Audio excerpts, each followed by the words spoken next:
Welcome into this special edition of Bitcoin Magazine Live. Tonight is November, not October, November 8th. It is election day here in the United States of America, and I am your host, Q, joined by none other than P. How goes it, P? It goes quite well. I've got a bottle of wine. I am ready to have a very serious conversation about election results with two of my favorite people. And of course, our special guest today is none other than the man, the myth, the legend himself, Nolan Bowerly. Welcome back to Bitcoin Magazine Live. I've missed this. I haven't been on this show since before Bitcoin Miami. I haven't been on since before the volcano. I was a regular guest, but now I got my own show. We've been going mornings with Bitcoin Magazine, doing the breakup. So trying to unpack the psychological persuasion, the psyops being pummeled on Americans on a daily basis. As Bukele mentioned in his recent interview with Tucker Carlson, the amount of operations going on in the United States continues to increase. So that's what we try and do in the show, unpack it so you don't get spun around. And that's kind of what we're doing here, right? I think a lot of election shows are going to give you the Republican story or the Democrat story. We see lots of good stories between all those two, but we're here to really find the orange stories. So the election results that are important for Bitcoiners. It's stuff I've been following in my show every day. It's stuff you guys follow on a daily basis. I just want to start today with one particular story, because funny enough, when I was doing the notes for the show, I had federal nominations at the end, right? I was going to say, let's follow these races. Here's my state map that I made. Right? Here's all the Bitcoin relevant races we're following. So we'll go through those in a second. But what I wanted to get to at the end when I was doing my notes before the SBF and all that kind of stuff happened was federal nominations, because it's a big deal, right? Who's nominated to these ridiculous institutes that come around and tell us what to do, right? It's kind of related to the 28th Amendment that I hope hyper Bitcoinization brings, which is, let's get rid of the entire Constitution. We'll keep just the Bill of Rights. But one new amendment: don't touch me or my stuff. Right? I want to boil down the Constitution to just that, right? That's probably enough, right? Don't touch me or my stuff. I think you can get rid of all the other ones with just that. That's like the perfect legal frame. Nolan, I want to back us up really quickly. Let's let everyone know sort of what to expect, because we're going to be hanging out with everyone for the next 2 hours. We're going to start diving into some of these key races. Nolan, you've taken the time to really dissect which races Bitcoiners should be prioritizing, paying most close attention to. We were talking a little bit earlier about your sort of debacles, I would say. Your what's a better way of putting this? Your SBF call. I'm gonna put it bluntly. We'll dive into SBF of it all in a moment, but we do want to go over these races. And then, of course, throughout the evening for the next 2 hours, we will be with all of you, updating you on each of these key races going on all over the country right now as results are coming in. Right now, it's about 6 p.m. here in California. What time do the polls close? Doesn't say. Looks like they don't want me to vote. I have a list.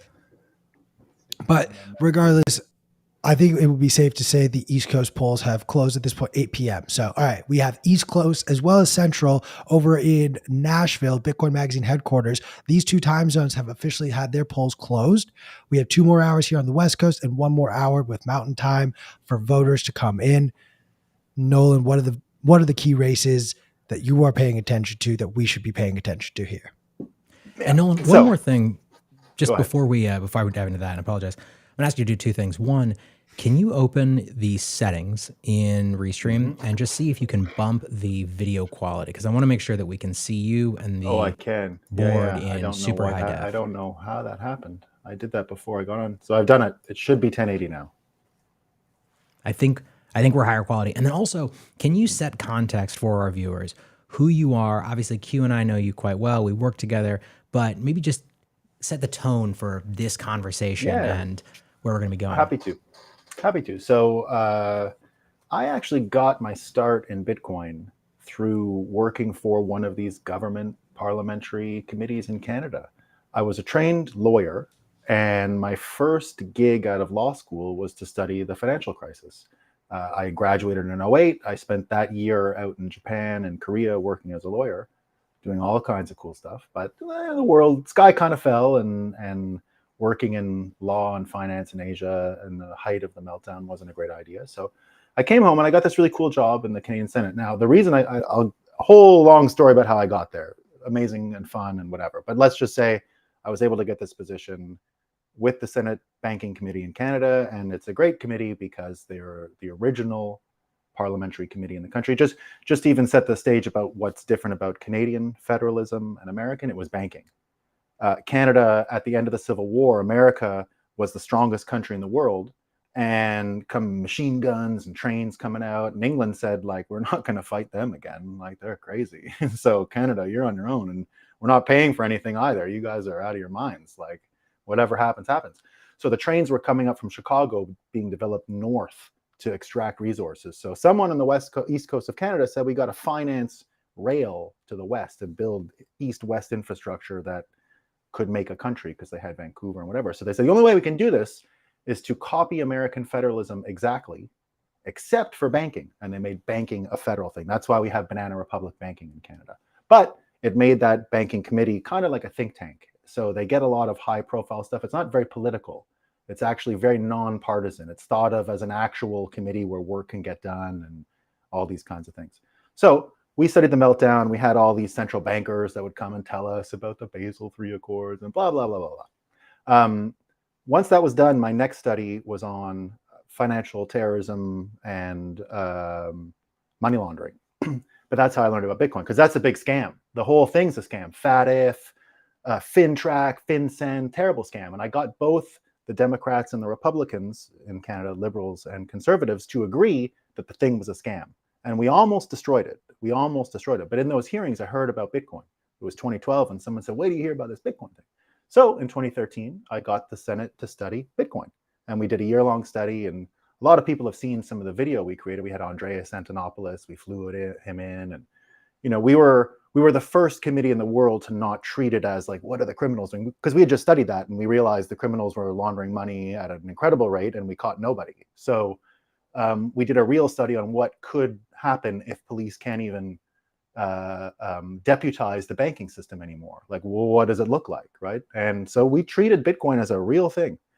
And I hashed the report into Bitcoin's blockchain when I finished. So it's there using op return, block 36,000 something. The report was great. I quit the job immediately. And a fella named Barry Silbert had just bought CoinDesk and moved it to New York City. So I joined CoinDesk when Barry got his hands on it in New York City, and I moved to New York City and left the whole Canadian scene. And I was part of the early CoinDesk team and did some events. Then I moved over to Kraken, and I worked again in the legal world because I was doing events. You know, I did like event stuff. And then I was doing research and analyst stuff, and I was going on the fake news all the time. So I was going on like CNBC and CNN, number up, number down, hack. What do we do? You know, so it's just the same old shit every day.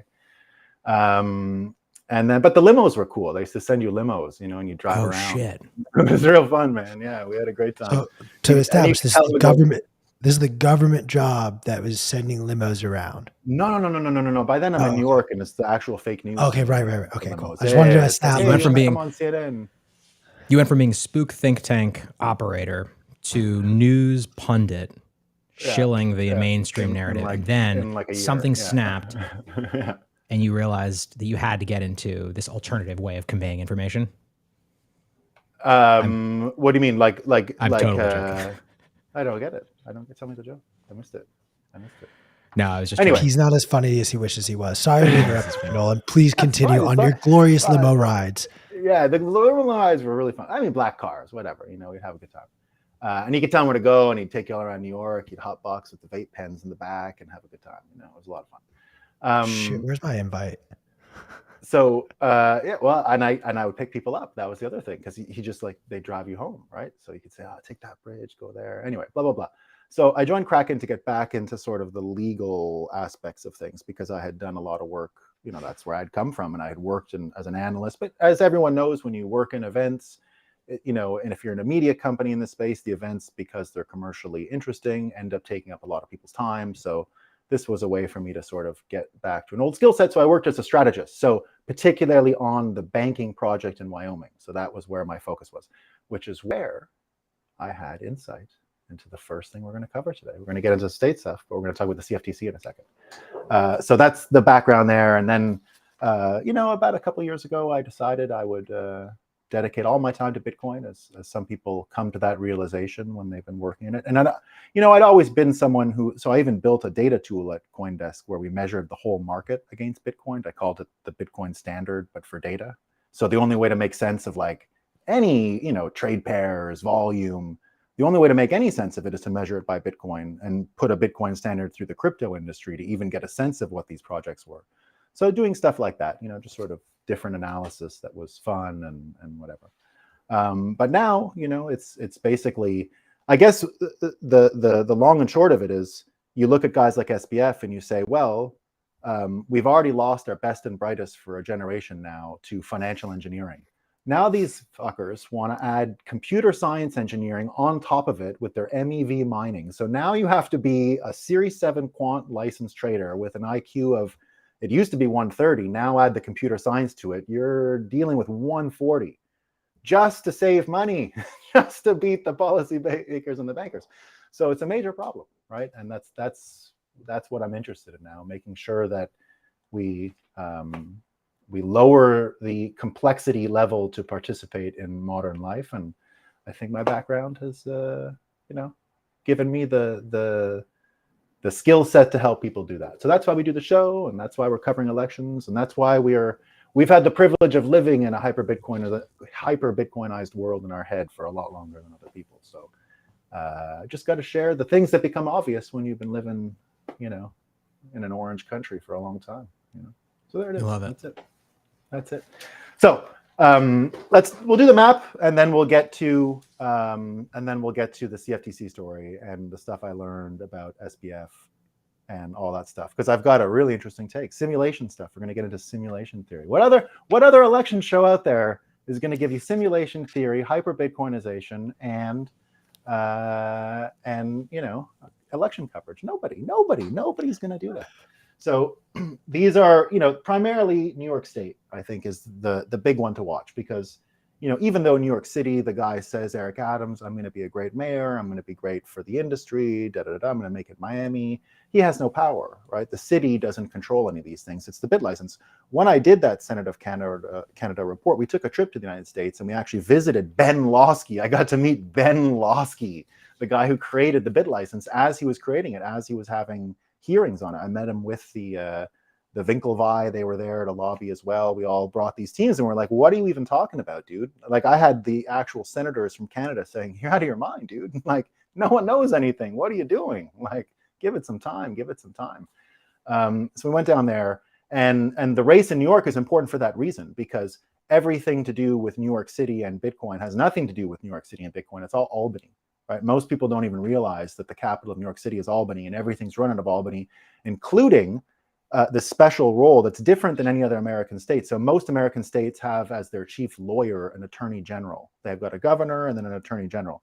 New York has a special role, the New York Superintendent of Financial Services. And that person is a kind of specialized attorney general just for fucking with us.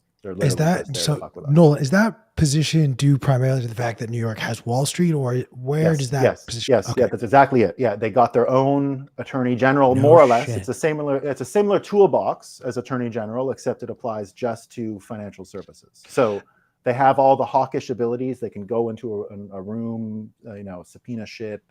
It's a very powerful office, right? Very powerful, and that's how the bid license was there.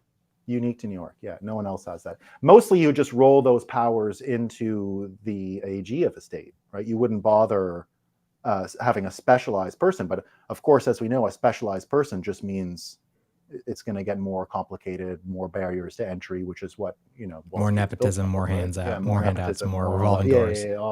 Exactly. So that's what we're looking at this. Even to go back into my history, even to say how I got into Parliament in the first place, it was this sort of, out of nowhere movement in Canada. We were going against U2 and Bono at the height of his popularity in 2005. Like, he was campaigning directly against us, having live concerts. Yeah, we won though. We did Wait, it. We, how like, did that play out? surprised- Was he like he'd go up in a live concert and be like, vote for so and so, Right not here, this other I'm in person? Toronto. Yeah. No, well, he just came and stumped for the candidate who was the incumbent leader of the country, who's my from my God. hometown. I know him well. I taught him how to use a mouse. He came up to No me once. I was shit. working in a country club. Yeah. No, I couldn't vote for him ever don't again in my believe it. life. I swear That's to God. amazing. I was working in like a country club. I've met all the prime ministers that existed in my life in my in God. Canada. So I've been lucky. You know, Trudeau his office was across from me in those times that I'm telling you about. His office was directly across from mine, so I used to see him all the time.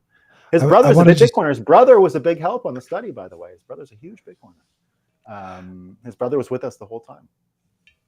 So I want to share my lack of surprise, P, given the fact that, and I pulled up onto the screen Eastside Tony's comment, Bono, the same guy that just foisted a whole album on everyone who owned an iPhone. You're really surprised that this guy was the same guy who just like would get on a stage and be, oh, vote for this guy. Cause like, yeah, well, yeah, man, save the children, bruh. That's an But incredible Bono- imitation. I'm Pretty Bono, good. bruh.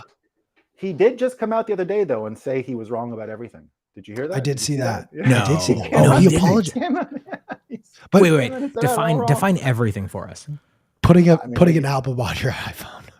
Oh, that's no. Sorry, about activism. He said I used to believe in activism and something, and then he said like now I realize it's not as easy as just like give them money or something. He basically said the whole like I'm not doing what he said justice. He said it clearly as if he was taking responsibility like an adult human about being an idiot. It was to that effect. So I just want to congratulate him. Yeah, exactly. That's a hard thing to do. Yeah, I don't want to tease him after he did that. Is what I want to say. Fair. I will always and forever, Bono. I know you are watching out there. Appreciate the fact that you are a mature human being who can openly admit mistakes were made. I will never forgive you for foisting that U2 album that somehow is still on my iPhone, though. I will address this one thing because I've seen 3 comments about it. My hair is still here. I'm just in a ponytail, guys. Do not worry. The hair has not been chopped off yet. Nolan, I want to go back though to New York in particular, because you were emphasizing, these races and the fact that this is about Albany, not New York City, but the state itself. There's a lot of policy measures we've seen come out of New York, both the city as well as the state as a whole. Can you just help our audience know what are the key policy measures that New York has made that maybe has caused Bitcoin and Bitcoiners in general to be a little bit perturbed about trying to start operations there? So basically the bid license is a regulatory barrier to entry. You've got to apply for this thing and it costs millions of dollars to run your business. And when this was first proposed in 2015, a lot of the exchanges, BitMEX, they just couldn't handle that. Well, BitMEX maybe, but there were others like Eric Voorhees' situation, Shapeshift at the time, Kraken, who I worked for, that just said on principle in the case of Kraken, the operating piece of the bid license. So forget the cost for a second. The only people that got it were like Circle, Coinbase, the ones who could pay Gemini, right? Paxos, the ones who could pay. And it cost several $1 million. So hardly anyone's gotten it. And then the issue for Kraken was at the time, you had to keep logs of all of your users and their transactions. Now, that was absolutely impossible. That was a no, not even negotiating. It was a dead on arrival situation because we had known about that provision for a while. They wanted at the time to extend it to even wallet users. Like they wanted wallets, not just the custodian. They wanted the wallet to have to report on this stuff, which would have been above and beyond whatever had been facilitated for cash transactions and whatever else Wall Street got. So it was really just the client records that was the problem, right? So it was client records and transaction history that has to be kept, especially for the New York Department of Financial Services superintendent. So it's just, you can't do it, right? You can't treat New York customers so differently than you would customers around the world. You shouldn't have to keep, they even had like some of these crazy rules they have in the EU about like the domicile of the data, basically telling you to like domicile data there, and as in like move data centers to New York in order to serve New York clients. And so that's the big piece of the bid license. And then it also was superseded the money service business license. So as you know, most Bitcoin exchanges in the early days just did the bureau de change, the guys you see in the airport, those licenses, right? When you go to change your currency at the airport. That was the main license that everyone was using in states to do business with Bitcoin. So that ended up knocking that potential out earlier than any other state. Now, it was never going to be the right vehicle to grow the industry, right? It just was not going to be the right thing to go. But in 2015, everyone was happy with just that. Treating Bitcoin as yen, as euros was A-okay, right? No one had a problem with that. But the New York superintendent put this like really high barrier, especially on data, which meant that there was almost no point of our industry, and no one was willing to start the industry in New York City. So it was a no from the start, and everybody left. And the ones who stayed were looked at as kind of pariahs, like, what are you even doing playing ball? And of course, the people who left were right. Arthur didn't need it, right? People grew without it. So the other one in New York we're covering is the mining piece, right? The mining piece here, if you guys can see the little mining pick that I got here, there's a little axe. They, of course, had a moratorium on new sources of kilowatts being used for mining, and they had a cap on overall energy to be used in Bitcoin mining in New York. So that'll conceivably be potentially changed. And that's really what it comes down to, is when you switch governments so abruptly like this after one party has been in power. And that's kind of that Bono story. That's how I got to that Senate committee. When we won power, I was at law school now, you ever heard that story, the 9 nations of North America? You don't need to read the book anyway, that there's 9 nations in North America. And you can see it real quick. I'll show them to you. It's Canada, United States, Mexico, but it's not nations, right? So what are the nations? It's New Britain, so it's New England and Canada Maritimes. The Foundry, which is Southern Ontario, Toronto, where I am, but New York State, Michigan, Ohio, Illinois, Indiana, all that stuff. Dixie, right? Dixie. The breadbasket in the middle. Florida and the islands. Mex America, right? Mex America. Southern California, all the way through to Texas. Cascadia, which is like Oklahoma, all the way up to Alberta, Canada, in the mountains, where you find the Mormons and the polygamists and the ranchers and all those guys. Breadbasket, I said. Ecotopia, which is like a sliver of land from San Francisco up to Vancouver. And so the 9 nations of North America, the one I left out is Quebec, which is sort of an inverse of Texas. It's the most self-conscious and self-aware. It's the only sub-state where you'll see the state flag more often than you will the federal flag, right? So there are way more state flags in Quebec. You'll never see the federal flag. It's just not there, right? A lot like Texas. It's all state flag, all this stuff. Very similar in their economies, energy rich, right? So energy rich that they can afford to make a million mistakes and it will never matter. Like, they're just always going to be healthy, rich societies. But the inverse in an important way. They have the same energy, they have the same pride, the same national identity, but it's a liberal capital of a conservative state, right? Where I went to law school in Quebec City is a conservative capital of a liberal state. And as you know, when you build cabinets and federalism and balance and whatever, this stuff, when we won the election by surprise in 2006, we lost all of Quebec except for that city, which we won all of it. And I was working in that city. And it would be the equivalent of like California in a Republican government having to supply, but not even California and Texas, because Quebec is big. It's like a quarter of Canada, right? So they had to represent them. Are you talking about my home state that funds over 10 different Republican states that love to shit on us and our tax policies? Yes. But I just mean you get a seat at the table in any government, right? So that's how it ended up working out. We were really interested. We had a terrible cell plan in Canada back then. That was like one of the reasons why I did it, because they had never opened it up to spectrum auctions. So immediately we got our like weird math open market spectrum auction thing going, and we sold all the spectrum and got better cell deals. And that was our big mission at the time. I want to interrupt because this is actually kind of fucking awesome right now. I will admit I have a few different channels playing on different screens right now, just watching some updates. I want to give a quick update from CNN, the key race out of Georgia, the governor race. We have Brian Kemp, the incumbent, leading. We are about 67% of the votes in. Stacey Abrams is roughly 3.5, 4 points behind. However, our very own Bitcoiner Shane Hazel has received enough votes to actually be on the screen right now. I just want to give a quick little shout out. He does So have cool. over 16,000 votes. He is an orange.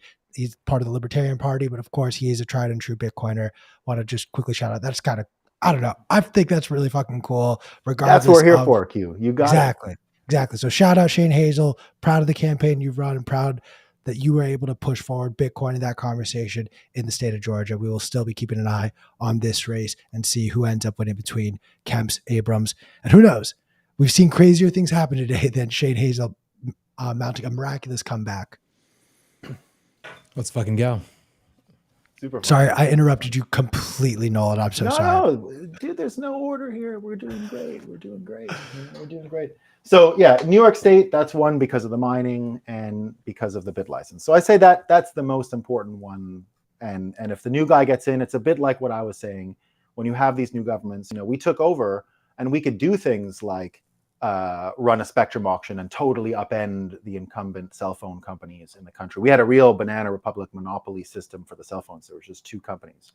And so they were really resistant to giving people, spectrum auctions and new competitors. So it was a big win for us at the time.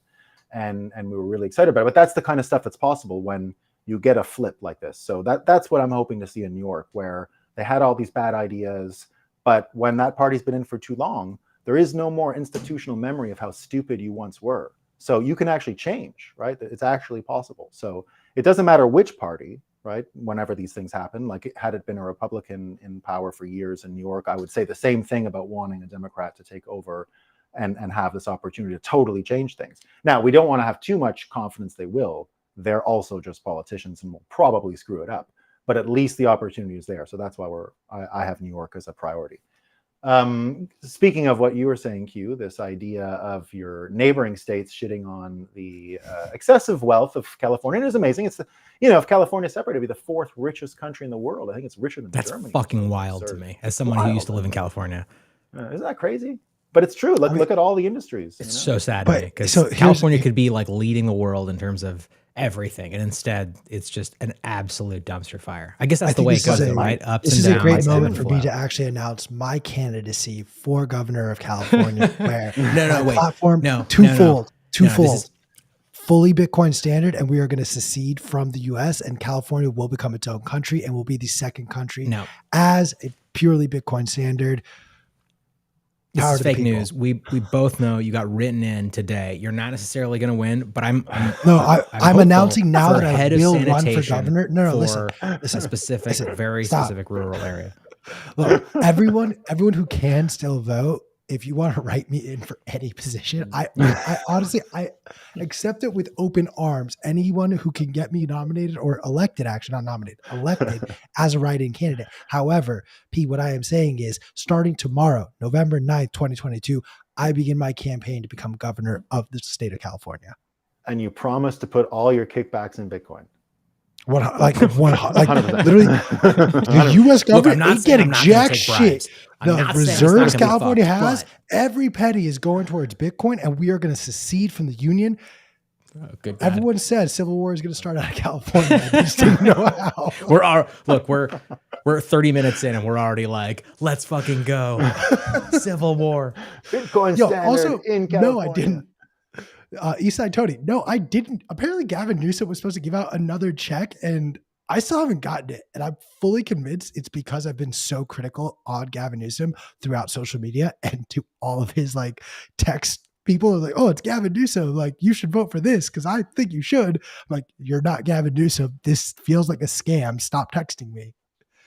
So maybe that's why I just want to ask a question. We have it on good authority from one of our very astute viewers that you were SBF's financial advisor. Is that true? Oh, you're asking me or Nolan?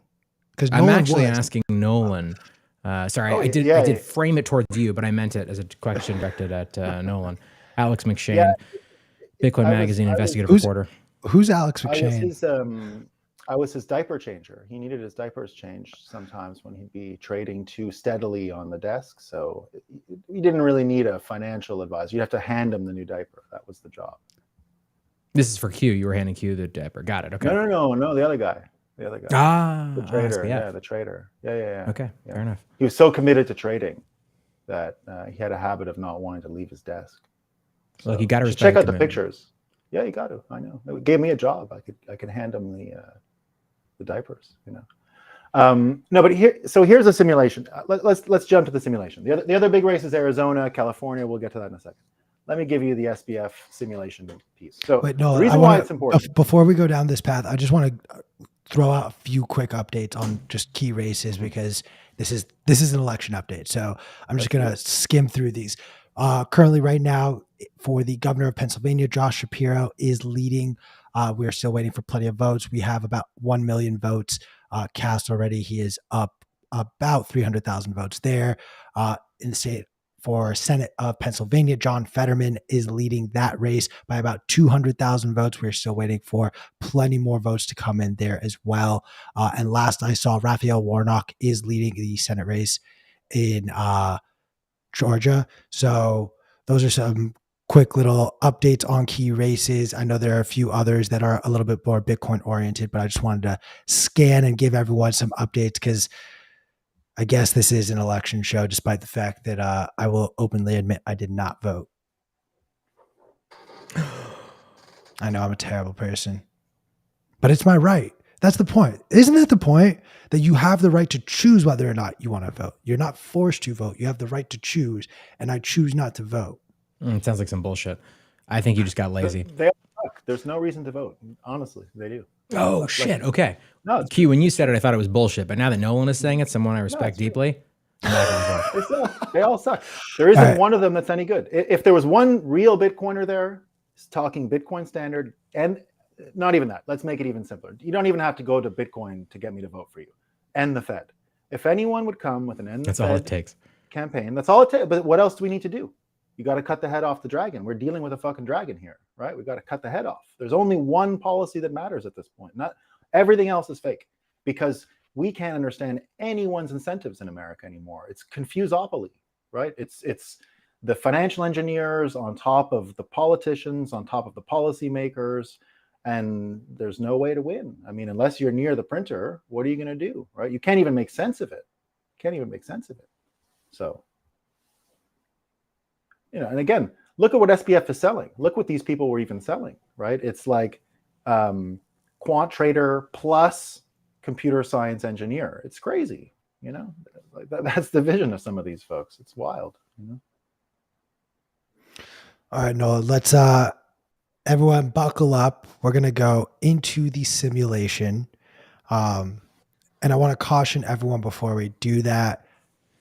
If you've been under a rock, if you're taking a Twitter hiatus, the long and the short of it is this: FTX.com, FTX's international operations, has been bought by Binance after Binance seems to have forced FTX to become insolvent by cratering the price of the FTT token that many believe FTX had pegged at $22 by essentially taking out a massive amount of leverage at that price point. I believe last I saw FTT was trading at $3. FTT current price. I don't know, but I'm moving my mic around to make sure I can really capture my reaction. We went up. It was down to 325 for a little while. It's currently up. Oh wow. It went from 575 to 534 really quickly there. But it's fully depegged at this point, right? I mean, it was but pegged at $22 per but share. It wasn't. The key thing here is like the pegging to $22 is not something that was being done. Your mic is ridiculous, Pete. Fix that. Thank you. It was not like publicly like, oh, we're going to hold the line at 22. There was just some conversations. You saw Alameda's CEO come out and say, we will buy, essentially respond to CZ via Twitter publicly.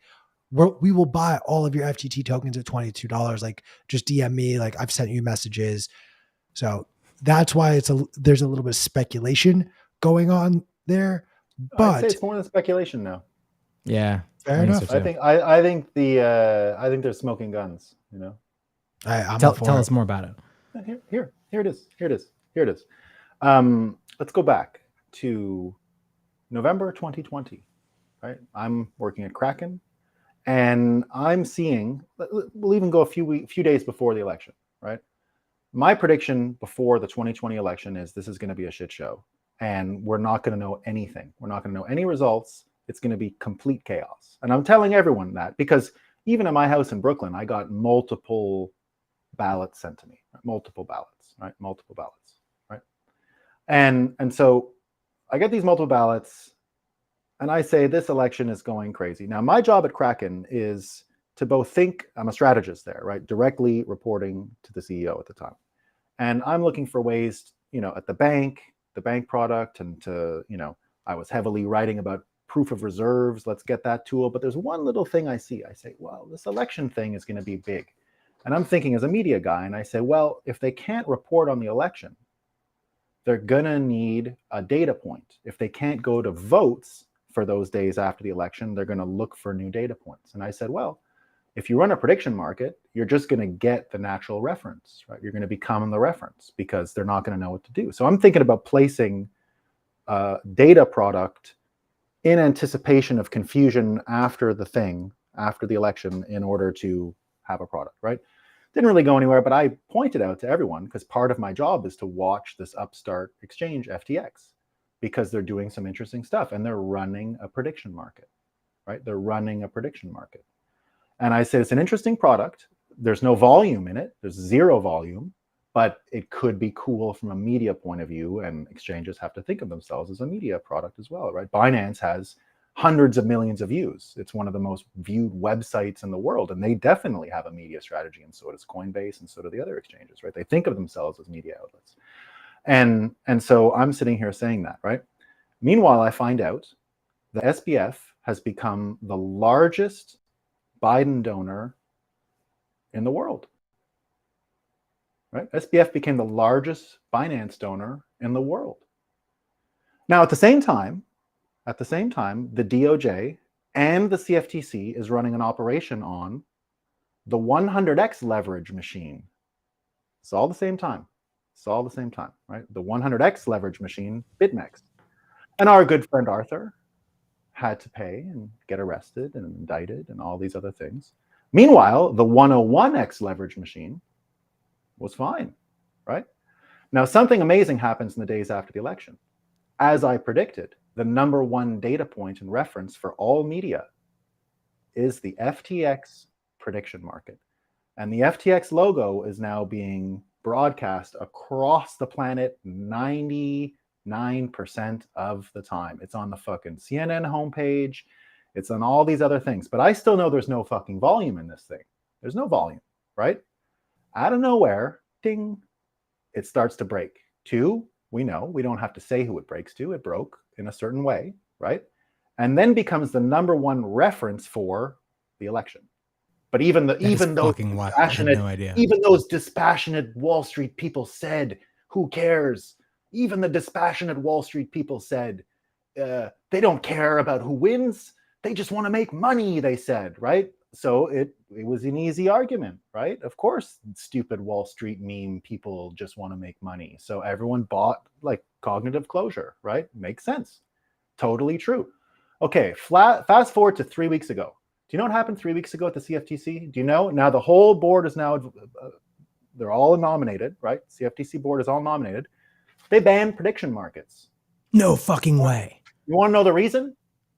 Here, let me look for you. But before, no fucking reason, dude. They didn't even. These prediction markets, these are election reason. These are for the elections, correct, Nolan? Prediction markets just for elections. Banned 3 weeks ago. So they're banned. They are illegal now. You are not a degenerate gambler. However, I am. We know this. Let me tell you something. I made a good amount of money on Predict It during the 2020 election cycle. It was 2016. Nice. Look, you guys, I get it. You guys are rubbing my face in the fact that I can't trade for shit, and you guys can't. You really can't, bro. No, you're not allowed anymore. Here's my trading strategy. I see a Bitcoin, I buy the Bitcoin. It's that simple. But I want to understand this. And this is an important signal for the market as you're talking about, even though the trading volume was super low in the previous. We're not done. CFTC all nominate. He ends up donating $50 million. $50 million he's given to political groups in the past couple of years. 2 years. 2 years exactly, because this all starts with the last election, right? Here's the simulation piece, right? He starts opening his mouth on how the CFTC should start regulating crypto. Now, we have actual quotes. that CZ, everyone was disgusted with what he started saying, right? Everyone was disgusted, right? 3 weeks ago. Don't forget, 3 weeks ago, he was telling us all that he has it figured out. He's going to make a deal for us with the government, and it's going to be all fine. We can have crypto. We have to be regulated. He made all these fucking things. Wait, Eric sorry. Voorhees Who's promising this? SBF. Okay, Eric SBF. Voorhees had to come out of the woodwork and say, like, SBF, you're crazy. You're crazy. What are you talking about, man? What are you doing? Right? Now, read Danny Nelson in CoinDesk today. He says SBF was saying crazier shit to CZ about what the CFTC ought to do. Crazier. Oh, you're thinking. He even made a joke to, of course it was done that way. That's why I made the prediction weeks ago. I said immediately, look, the people operating at his caliber in this industry don't give a fuck about 1 billion, 2 billion, 3 billion. We're here to end the Fed. That's it. We have one fucking goal. There is no other goal. They shitcoin because they have a business to run, but CC's not hanging around here. He wants to fucking land his boat and dock it somewhere, right? The only reason he can't do that is because he's got this cartel after him, right? Wait, I'm sorry. All of these. You're saying when you say our job is to end the Fed, are you saying that CZ is on that same page? And so I'm not is going to SBF? mind read him. No, I'm not going to. No, what I'm saying is SBF was not committed to that mission. Got it. Okay, you're saying SBF is a fucking traitor to the cause. Yeah. I'm not mind reading CZ. All I know is CZ is quoted as saying he said worse to me in private about what American regulators ought to do. I see. Okay, so you're thinking CZ power. Basically. CZ was like, this man is a loose cannon. We got to take his ass down. Kill him. And CZ then basically made it happen. Kill him. Yeah, he can't operate. When I say kill, somebody was like, I don't mean real. CZ, we should kill this person. And he was like, we don't even have to. We can do so much worse. We can ruin him financially. Yeah. Did anyone show up to help this guy? Yeah. Kill him. Okay, got it. Right. Now, look, don't financial forget karate chop to the back of the neck. Yeah. Don't forget what SBF is doing 3 weeks ago. He's selling the whole industry, right? No, if you run a node now, no, you can't do that. You're a broker dealer. No, he's an absolute piece of shit. Absolute piece of shit. So remember the CFTC story. He's telling the CFTC as of 3 weeks ago how to regulate us. Right? Well, he's been selling himself for years as the markets mediator between legislators and crypto and everything. I mean, well, he wasn't donating to everybody, was he? He was strategic. He's trying to keep us on track. I want to just pause. No, I want to continue this conversation. Just 3 quick updates. Again, some incumbents keeping their Senate seats. First out of Colorado, Michael Bennet, the Democrat, will keep his seat. In Maryland, Chris Van Hollen, the Democrat, will keep his seat. And then out of North Dakota, John Hoeven, the Republican, will keep his seat. So 3 more updates. These are called by CNN right now. But no, I just wanted to give election updates because, this is technically the election special. But more on the scumbag that is scumbag bank fraudster Friedman. SBF. We'll get back to how he tried to sell African children into financial slavery in order to finance his own blood bag system in a second. I want to make sure we're tracking on what are the implications of the results that you just mentioned. Should we be tracking on that? Is there detail that we need to go into in terms of the Bitcoin really space? Important thing, at least like from the political sense of it, the fact that 3 incumbents all won and kept their seat. Keep in mind the Senate is a 50-50 split. So if all incumbents do end up keeping their seats, or at least the incumbent party keeps all of their seats, technically speaking, the Democrats will continue to have sort of that final vote with Kamala Harris, the VP, to cast it towards the Democrats. So if you want a divided government, what you're looking for is for the Democrats to lose a seat, Republicans to gain a seat in the Senate in particular. Just one. One seat will turn the tide into the Republicans' favors there. And we also, one other update for the governor's race out of Maryland, Wes Moore defeats Dan Cox. Wes Moore, the Democrat, will win the Maryland governor position. And Massachusetts governor will be Maura Healey, and Colorado governor Jared Polis. So all 3 of these governors are going to be Democrats. Another update out of the Georgia election. We have 72% of the votes in. Brian Kemp, the Republican incumbent, is leading Stacey Abrams by about 200,000 votes. CNN isn't willing to call this. I don't see Fox willing to call this. And we know how Georgia goes. We know they like to count the Atlanta ballots last. So that will definitely be one to pay attention to. But this is a governor's race, not a Senate poll. I did get a word from Fox. I have not seen this confirmation from CNN or MSNBC, however, but Fox is calling the Texas governor race for Greg Abbott. So Greg That's Abbott good will Bitcoin keep his news. position. Yeah, that's good Bitcoin news. At least the mining sector will be steady, right? That's kind of Mining one of it, the ones you mining, want to stay and look, steady. Texas. I'm the first person to dunk on Texas. I to this day I do not like Ted Cruz. I do not like the man. I think he is Sucks. pure, Is that just awful? vile scum. One of the Uh, worst. One of the worst. I will say this though, in response to the way Texas was trolled about a year and a half ago for their like freezing cold winter and like the energy grid just being a chaotic mess. Shout out Bitcoiners and shout out the Bitcoin miners who really stepped in, worked with the government, helped build out that infrastructure in the way that that state needed. And this past year, we have seen them really lead the charge in energy and especially showcasing how Bitcoin mining can help fix a state's energy infrastructure. So whether or not you agree with their policy measures, I got to tip my hat to the state of Texas for seeing how they fucked up and then going out and fixing it. So, oh, you don't buy that narrative, P. It all sounds like so much bullshit to me. But I'm so curious. So let it be known that P does not support Bitcoin mining. P does not support energy independence and freedom. That's not what What I else said. do you not? I mean, you might as well have. That's your interpretation, not mine. Nolan, what do you think? Where are we on the current status of these elections? Where are we in terms of SBF?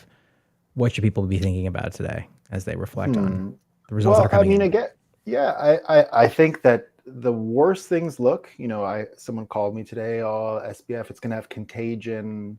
I think it's one of the best things to get it out of the system now, just get this guy and all that stuff out of there. And as I mentioned, the CFTC now, when you have a Senate that's divided and not, in cahoots with the executive branch, we can actually have members of the CFTC that we can have a little more confidence in them. Every single one of the 5 commissioners right now are Democrat nominated 2022 vintage, which means SBF and all those people could have had. We don't know, right? What does $50 million buy you? I don't know. I actually don't know, right? A fuck ton. I bet. Right? I bet. Yeah. I bet. So I think this is good news, right? If you have a Senate that is able to actually not confirm presidential nominees, you can't just put dyed in the wool ringers through. Same way. Yeah, you can't do that. I mean, they got all 5 now, right?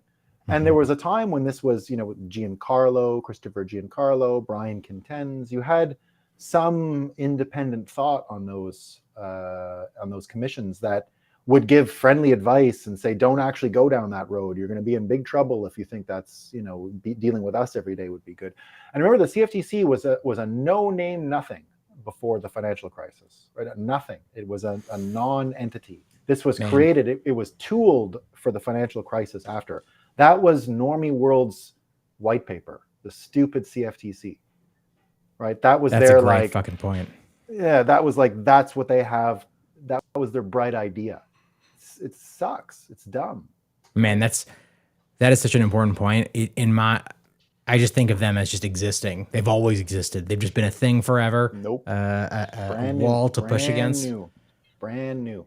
New for us. Created at the same time as Bitcoin. Make sure you're staying hydrated, Q. Oh, dude, it's so necessary. Okay, so wait, where are we? We've gone on a couple different paths. No, I was just providing some updates. I did interrupt your guys' we were talking about SBF for a good amount of time, but I did just want to re-emphasize one thing before we go back to SBF, and I don't want to hear anything about it. And it is the fact that P does not support Bitcoin mining in Texas or energy independence. So let that be known. We're going to move on from this topic. Not what I said. I said drink insect milk and everything will be fine. Totally different concepts, okay? Okay, so we got so much to talk about with SBF, but Nolan, I want to make sure that we're talking about, you've got this amazing map behind you. Give us your thoughts. We don't get to talk to you enough on where we are in terms of the political regimes or the political situation that is playing out right now in the United States. Well, we went through those 9 nations of North America and all that kind of, where the change is happening here and there. But I go back to sort of fourth turning interpretations here. And I come back to a point where in the Civil War, right? In the Civil War, I go back to that. Yeah, everyone know about the fourth turnings, 80-year blocks, right? Go 80 years from now, we're in World War II. 80 years before that, we're in the Civil War. 80 years before that, we're in the Independence War. 80 years before that, we're into British Civil War. 80, blah, blah, blah, blah. 80 years, right? 4 generations, 20-year units that are the 4 seasons to complete a full 80-year shift. And this reminds me a lot of, just historically what we saw in the United States. And I think that would be optimal for us in the United States after Lincoln. Right, the president that we understand today is the good ship World War II, the actual symbol of fiat currency, the aircraft carrier with its airplanes. We basically never shut off the World War II war machine. We just kept it running. Right? It just kept going. It just kept going. That's the problem we have now. That's where entropy set in. It was a beautiful thing and it worked for World War II, but it's now just an awful albatross around our neck. We have this huge war machine. We've got to keep consumption up because consumption is actually defense, right? They're the same thing. We were supposed to tune down the war machine, but keep the consumption up. They fucked that up, right? We got both the consumption and the constant war machine, right? It was supposed to be a trade, right? But it didn't happen. And the presidency, the job of the presidency, right, remained static. It remained locked in World War II footing. The presidency is not supposed to be what a World War II president is. The Cold War perpetuated and crystallized the role. And I still to this day say that Obama was the end of that presidency. He was perfect at it. He was so good at that role, the measured speaking, the you got to be careful because a nuke might be set off because of diplomatic relations. He was good at that stuff, right? But then you got into a world of over self-censorship and you got into that kind of situation. And then along comes, if your big threat is self-censorship, well, I mean, who's better to get rid of self-censorship than Donald fucking Trump, right? The guy can't censor himself ever. He's not capable. He's the opposite, literally the opposite. So I already saw a huge advantage because the prime minister that I worked for in Canada was Mitt Romney would be an insult to him. He was just one of these conservative populists who thought the media would love him if he was just perfect enough, right? If he just was more disciplined, if he was just more on message, if he just never gave them a reason, they would love him.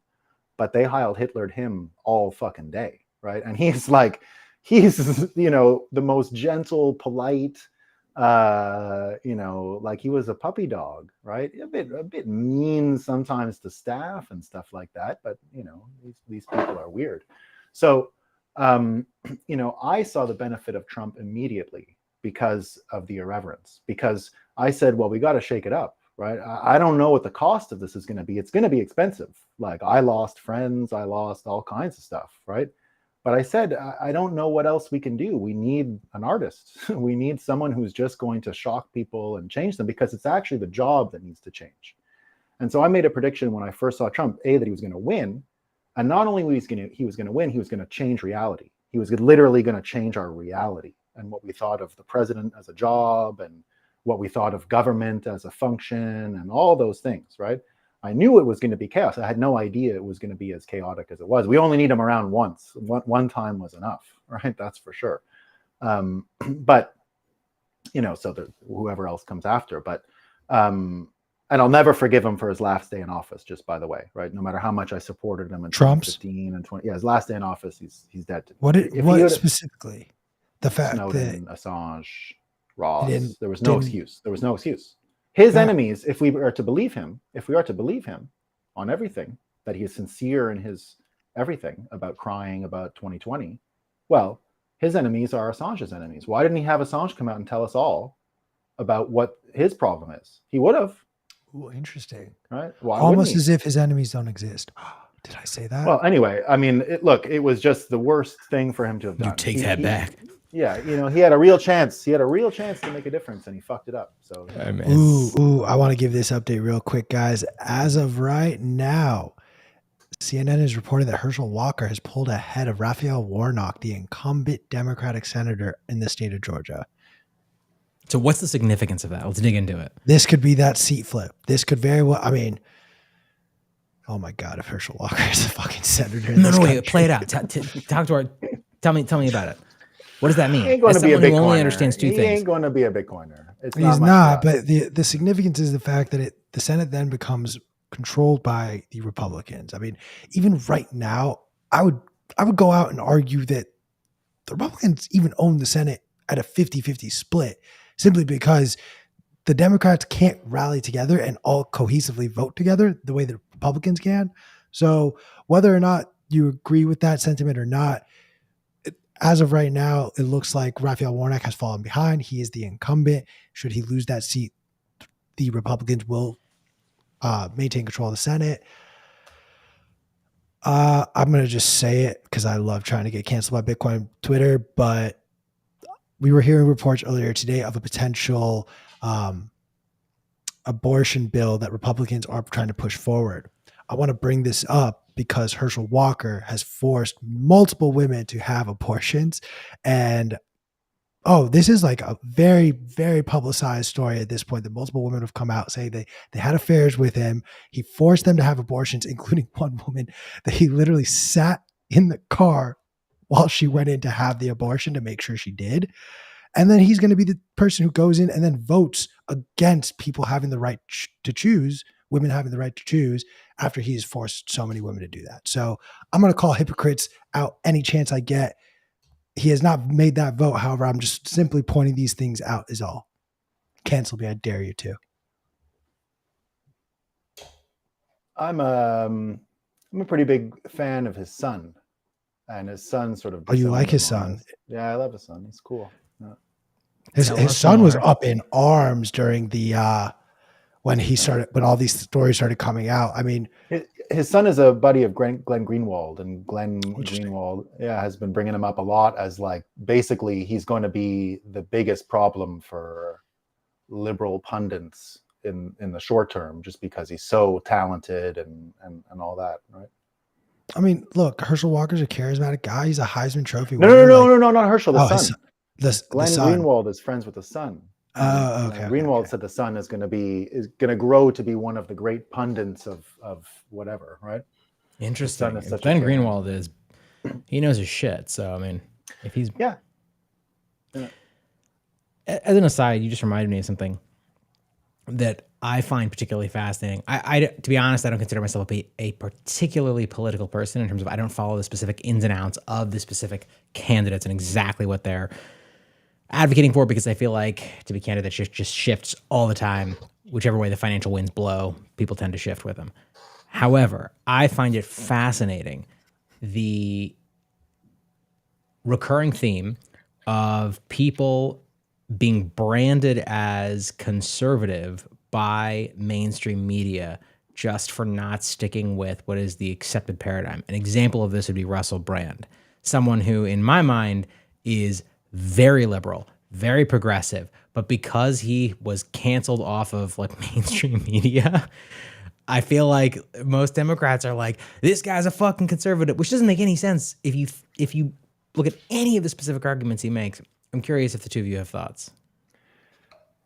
Yeah, 100%. And I think all of these liberal refugees, right? Jordan Peterson is one of the great framers of this liberal exodus, right? They call themselves classical liberals or liberal refugees or liberal exodus. Jeremy Rubin, the Rubin Report, it's a YouTube show. He would sort of be a typical ringleader of this thing. I think he was on the Young Turks at one point or something like that, and then migrated over to his own thing, which was condemned to be whatever alt-right or something years ago. But the point is, and these are all, very liberal guys. That's why all these folks are real targets for me as a Bitcoin content programmer, where I always try to look at these people who are, basically have no home. Like, they're not really welcome in actual conservative. Although, conservatives can be very open-minded, just like a lot of, liberals. This whole thing that each group is so close-minded. It's really just the ones who watch either news service, right? The ones who are getting spun on a daily basis and getting the dopamine hits of self-righteousness. Those are the ones you got to be careful of, right? It's not liberals or conservatives themselves.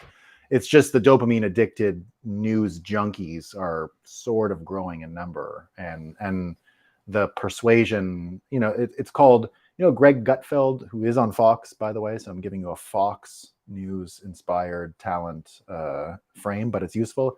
He calls it the fake prison of two ideas, that you're always stuck between liberal or conservative without understanding there's often always a third option that would just make everybody happy, but you get, abortion would be a great example. You know why they don't have abortion in other countries? Because they don't have professional politics, right? That's why.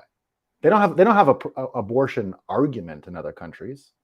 Never. There's no such thing, right? France's abortion laws are stricter than a lot of these states like Tennessee. They're saying the 16-week or something.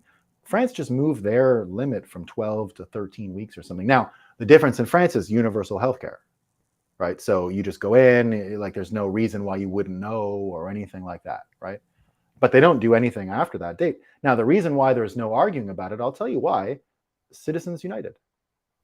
It's your campaign politics finance, right? It's a way to get money. They don't want to solve it, right? There's no solving. If they solve it, they can't raise money off of it. The point is to get you motivated about it, right? The point is to hit the button and get you going. Now, because American politics are the major leagues of global politics, it's the most important political races. Add to that, it's the most money. It's unlimited money. It's unlimited money, right? In Canada, if you run for a seat, everything is capped. If you want to run in an election for Congress, it's $100,000 campaign spend. No more, no less. Everyone just hits the cap. You can't donate more than $1,000 a year as a person, right? Everything's capped. Doesn't matter how rich you are. If you're a company, you can donate $1,000. If you're a person, you can donate $1,000. That's it. You get an extra $1,000 in an election year. Nolan, I just want to, because you're talking to two Americans who literally have no idea what America's i.e. Canada's election process is like. I'm genuinely curious. Did Roger Stone have an influence in the way that he influenced our super PAC policy? Is there something like that in Canada for that, some sort of a loophole? No. Even a corporation can only give 1,000, or corporations just outright cannot. They can, and it's the same limit as a human being. Interesting. And you get a bit of makes the most sense. You get some bonus space on election years. There's ways to like triple the money if you give it to your riding, if you give it to the national, you give it to there's a way to get a bit more into the system, but it's never enough to corrupt anyone. And then you're not allowed lobbying direct, right? You got to lobby. We're very sensitive about that stuff. Now, let me just say for a second though, that the Canadian system works for Canada, a bit like the gun law stuff, right? Someone in the world has to do the hard thing, and it comes to America again. Like, not everyone can do it beautiful and easy and tie it all up in a bow, right? Someone's got to do the hard thing. And America said, well, these fucking things pay taxes. They have to vote. Like, they got to be able to give money to participate in democracy if they can't vote. So they got to be able to have a voice. So they made a choice. I say, let them vote, right? I say, don't let them spend money, let them vote. Why can't they vote? I don't know, whatever. Let a company vote. Like, it gets one vote, right? It's fine. Like, it's a human, take the money away. But nevertheless, the argument is somewhere had to just make a marketplace of ideas with maximum money. And we can't actually say it's the wrong way. We don't know, right? It delivers crazy results, but it looks like America is going to have the conversation no one else in the world wants to have. And it'll probably be just women discussing about when life begins and when it doesn't. And it's going to be their thing and they're going to fix it. And we should all just not be, they're going to get it right. Whatever comes out of them, they're going to get it right, is what I think. But the whole thing in America has been gamed by the money. They can't solve these things. They're not to be solved. They're to keep financing. That's my problem with a guy like Ted Cruz. Ted Cruz doesn't give a shit about any of the things he whines to conservatives about. If he gave a shit about one of them, we'd see some fucking results. He's whining about the same shit he whined about 5 years ago, 6 yeyears ago, 7 years ago, 8 years ago. It's just a new whine. It's a new grift.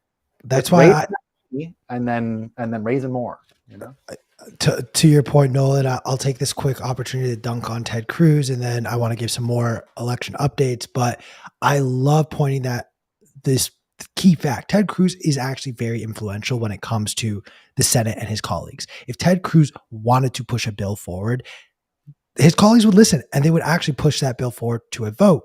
So, Mr. Ted Cruz, not Senator Ted Cruz, Mr., because you, sir, do not deserve the respect your office holds. Why the fuck do you keep telling Bitcoiners that you support Bitcoin, yet you will not walk over to your own party's, your own colleague's bill in Senator Lummis and support that bill openly and call upon the rest of the Senate to put this up for a vote? If you actually supported Bitcoin, you would. But sir, you are a grifter for votes, and that is all you are, and that's all you will ever be. He reminds me of the Groucho Marx skit. You ever heard this Groucho Marx skit? I have my Love principles. Groucho Marx. I have my principles, and if you don't like them, have some more. Oh God, that's so good. We got to say this though. This is from G perspective. He says Black Americans are being devastated by abortion, covert lib. I don't read the whole thing, but look. Oh, I threw it on the screen. Let's go. Yeah. So no, I think is important though, and this is what I mean about the major leagues. Like they amped up all of the tension around the question America, but it looks like we're going to have a conversation now, right? And race is going to be involved. All the unpleasantness that's true and before our eyes can now be dealt with. America, that's what you got to love about it. It's a warts and all situation. It's at least confronting these things head on. We can ban guns throughout the world. It's not going to stop murder. Only America is confronting the problem of why people kill other people. The rest of the countries are not dealing with that. I always tell them, why can't you get rid of guns? These Europeans will tell me. I say, well, what are you going to tell your kids when there's another shooting in Paris? Are you going to say we need more gun laws? Because it didn't work. The Bataclan happened. I was around Paris then. It's very simple. The issue is not actually whether or not there's gun control. It's who has the moratorium on violence. And really what people are advocating for is they're basically saying that the government is the only one who should be able to kill people. It's not, you shouldn't be able to defend yourself. It's my personal opinion. But I'm curious, Nolan, are you saying that your view is that gun control should be stricter, or that it should be? No, not at all. My opinion is that it's horrible what's going on in America with gun violence. But there's only one place that's actually going to deal with the problem of why humans kill other humans. And there's only one place that's going to teach the world how to stop it. And it's not going to be from a gun law. It's not going to be a gun law, right? When America solves homicide, it will solve it for the world. Oh when God. Japan solves homicide, they solve it for Japan. Right? Like their system won't work for us. Like it's not. Wait, it's that not is gonna, a very it's not- interesting distinction. But it's true, right? Like it's not going to solve it for us. Our solution to homicide I would assume that is we have the exportable. influence that we still believe. We will. I mean, of course we will. China's finished. It's done. Forget about that place. It's over. Whoa, the economy that is an cratered. interesting take. No, Okay, no, we're we gonna know now. unpack We know. The numbers are out. Only Xi Let's knows. fucking go. Only Xi knows the demographics of the country, and they are terrible. They overcounted by 100 million people. They overcounted 100 million, and the 100 million are missing in 35 and below. Their economy, if you actually take this just came out. This is a University of The Chicago one-child paper. policy is catching up to them. This is a University of Chicago peer-reviewed, whatever that means, paper, right? Where dictatorships' GDP ratings were compared to their nightlight, and capitalist, whatever, free market places, whatever you want to call America, their GDP was also standardized to their nightlight, right? So GDP as a fake metric anyway, but nightlight, a real thing, economic activity, can't fake it, right? Can't fake light. Just for our audience, it is an incredibly effective way to measure actual economic activity and actual number of humans by the light that's being emitted by specific geographic regions. And you can see this from satellites, and it's impossible to fake, basically, because you have geosynchronous satellites from all different countries orbiting around constantly tracking this information. So the deviation turned out to be roughly 4% a year. And as compound interest works, it means the economy is over exaggerated by about 40 to 60%. And the population is way less than it is. So if you're in that condition, right? So now backtrack to Xi, who's the only one who knows this, right? What have they done since this was clear to him? It was the last census. It was the 2020 census, right? Go figure. So Xi from there pivots the whole country to what? Machismo, nationalism. That's the only play left. And iron fist, lockdowns. No fucking around here. They're getting trained for the next thing that's coming. This is not, it's zero COVID. It's not zero COVID. They got to train this population for what's up, because it's not what it was. Growth is finished. Growth is finished there. Don't worry about China. They have their own troubles. America is on its own here. America, if we go, remember we were talking about the Civil War and what happened after the Civil War and all that kind of stuff, right? You know, in America, and I'm sort of comparing our time and the changing presidency, and I mentioned Obama was the fruition of that World War II president, and then Trump changed reality and we're in a different thing, and you know that. So Lincoln did the same to the presidency, right? Lincoln set up the presidency to be something totally different than the founding fathers had imagined. And the power that he had gathered became cautionary to the people that followed. And so the job from Lincoln on was to diminish the president. They didn't want that. They didn't like it. The country was against it. So you name me a president, Americans, between Lincoln and Teddy Roosevelt in 1900. You almost can't. It's Tammany Hall time. It's when Congress is supreme. It's when the trusts come into existence. It's when America enjoys one of its greatest booms. You walk through beautiful San Francisco. That's all from that period. You walk through beautiful Brooklyn, the brownstones. That's all from that period. They invent railroads. They invent electricity. They invent the actual real stock market, you know, not this other one. That's where this whole era ends with the story of the Wizard of Oz. I don't know if you guys know how this all came about, but the Wizard of Oz was not emerald ruby red slippers on a yellow brick road. It was silver slippers on a gold brick road. The real story was the end of bimetallism, which was a populist movement of silver coinage on a gold standard. And this was ended at the end of this period. And the whole story of Wizard of Oz is an analogy of that time, where the straw man is an example of your typical American who knows something's up. There's a problem. They remember what freedom was. He knows he can go on the yellow road, and that's where, you know, he can get what he needs. He knows there's something he doesn't understand, but it's important. The Tin Man is the worker of the time who was undergoing terrible recession and depression, and that's the Tin Man. He just needed it. The Lion was at the time a Democrat politician who would always say, "We love populism and the money, and it's great," but then they would go and hide, and they wouldn't actually do any of it, right? So those are the lines. The Wizard was a typical politician. And remember, here's the message. The bankers are the witches, right? So they smash the first banker, and the second one's there. They get to the politician. DC is the Emerald City, right? They get to DC. What does he say to them as a typical? We realize it's all bullshit, right? He has no power. It's all a scam. It's all psychological. It's all psyops. It's a big frame. But he tells them, as a politician would, right? You do something for me. You go get that. You go take care of the bankers for me, and you bring back her broom, and I'll give you what you want, right? So they do it, and he gives them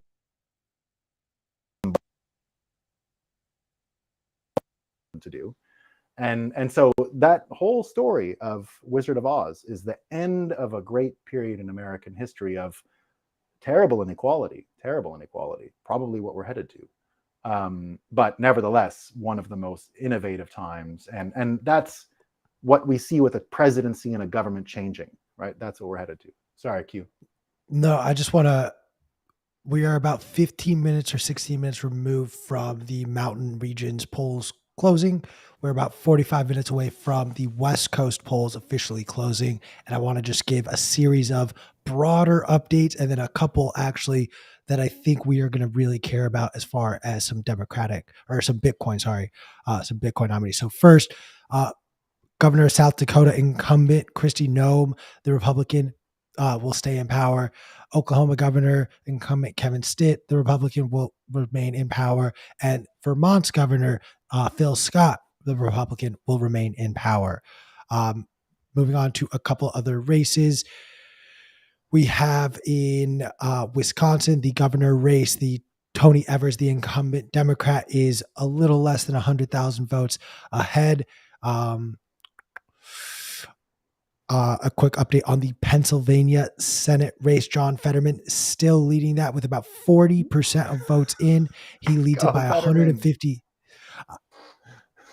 He leads it by 150,000 votes. Another key one that I know a lot of people are paying attention to, the Ohio Senate race. J.D. Vance is leading that currently with about 2/3 of the votes in.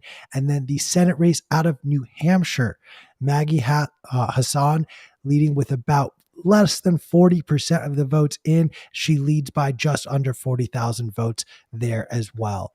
And then North Carolina Senate race, Ted Budd, the Republican, is leading that. And that one has about 83% of the votes cast already. An update out of Georgia, Raphael Warnock has now pulled ahead. To be honest, I'm just, skimming through a lot of these. So by the end of my skim through, I'm pretty sure I will flip flop and say Herschel Walker leads and then Raphael Warnock. But that Senate race is very, very close. I do want to point out there is a libertarian running, Chase Oliver. He has around 60,000 votes now. Will be interesting to see which candidate ends up winning and if the losing candidate ends up blaming a third party candidate, as we typically see is the playbook for most of these losers. Let's continue forward. Shot across the bow. Oh, I want to focus on the pen race just for a second. Sure.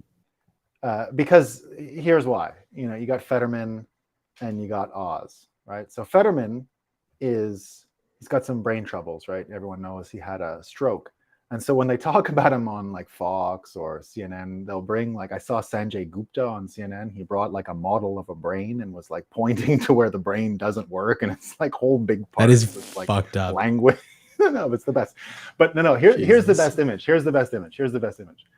You're Dr. Oz, and you're sitting at home tonight, and you're losing to a guy whose brain It literally has brain damage. on TV, and they're pointing to his brain. Oh my god! I mean, but that just speaks to how much brain damage I'm for.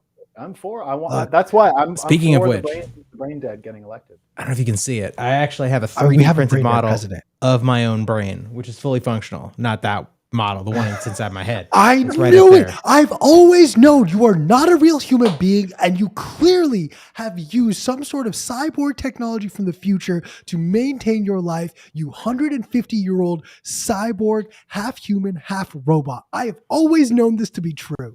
These are lies. Classic misdirection. I was talking about this on The Breakup the other day, my show that I host every morning at 8 a.m. Y'all should be following it. It's fucking awesome. You should all follow. I was talking the other day, I try to do like a cold open every day. I just tell some fake news story that I thought was funny or whatever, right? Just to get the show going. And I had one the other day where it was, that big lottery they had in the States last week? It was like 1.3 billion or whatever, 1.2 billion. Everyone was playing. It was a big deal. And then it made the news because of how much went to taxes. It was like 600 million. It became a thing where he only got 400 million or something. And someone was on Twitter, like seriously angry and trying to explain like, oh, so the government, takes lottery winnings and all that. Oh, God. My sweet summer child. Yeah. So, but here's the best part. Someone comes in, no. It's actually, lottos are just really for catching time travelers.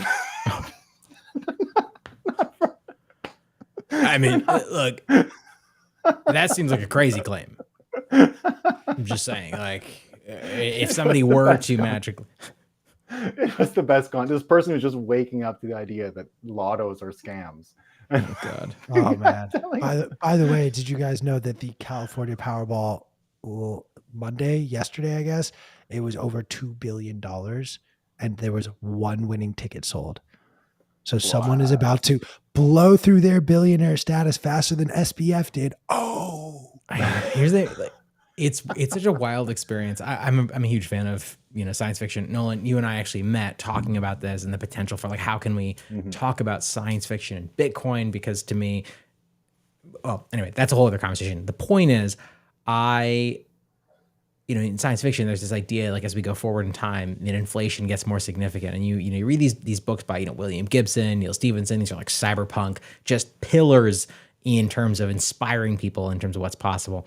And, they talk about just, millions of dollars, tens of millions of dollars, billions of dollars being worth nothing because we're in the far future and the inflation has been so significant. And it is the craziest fucking experience for me to be in a world where we're talking about a $2 billion lotto and we're like, it's not that much.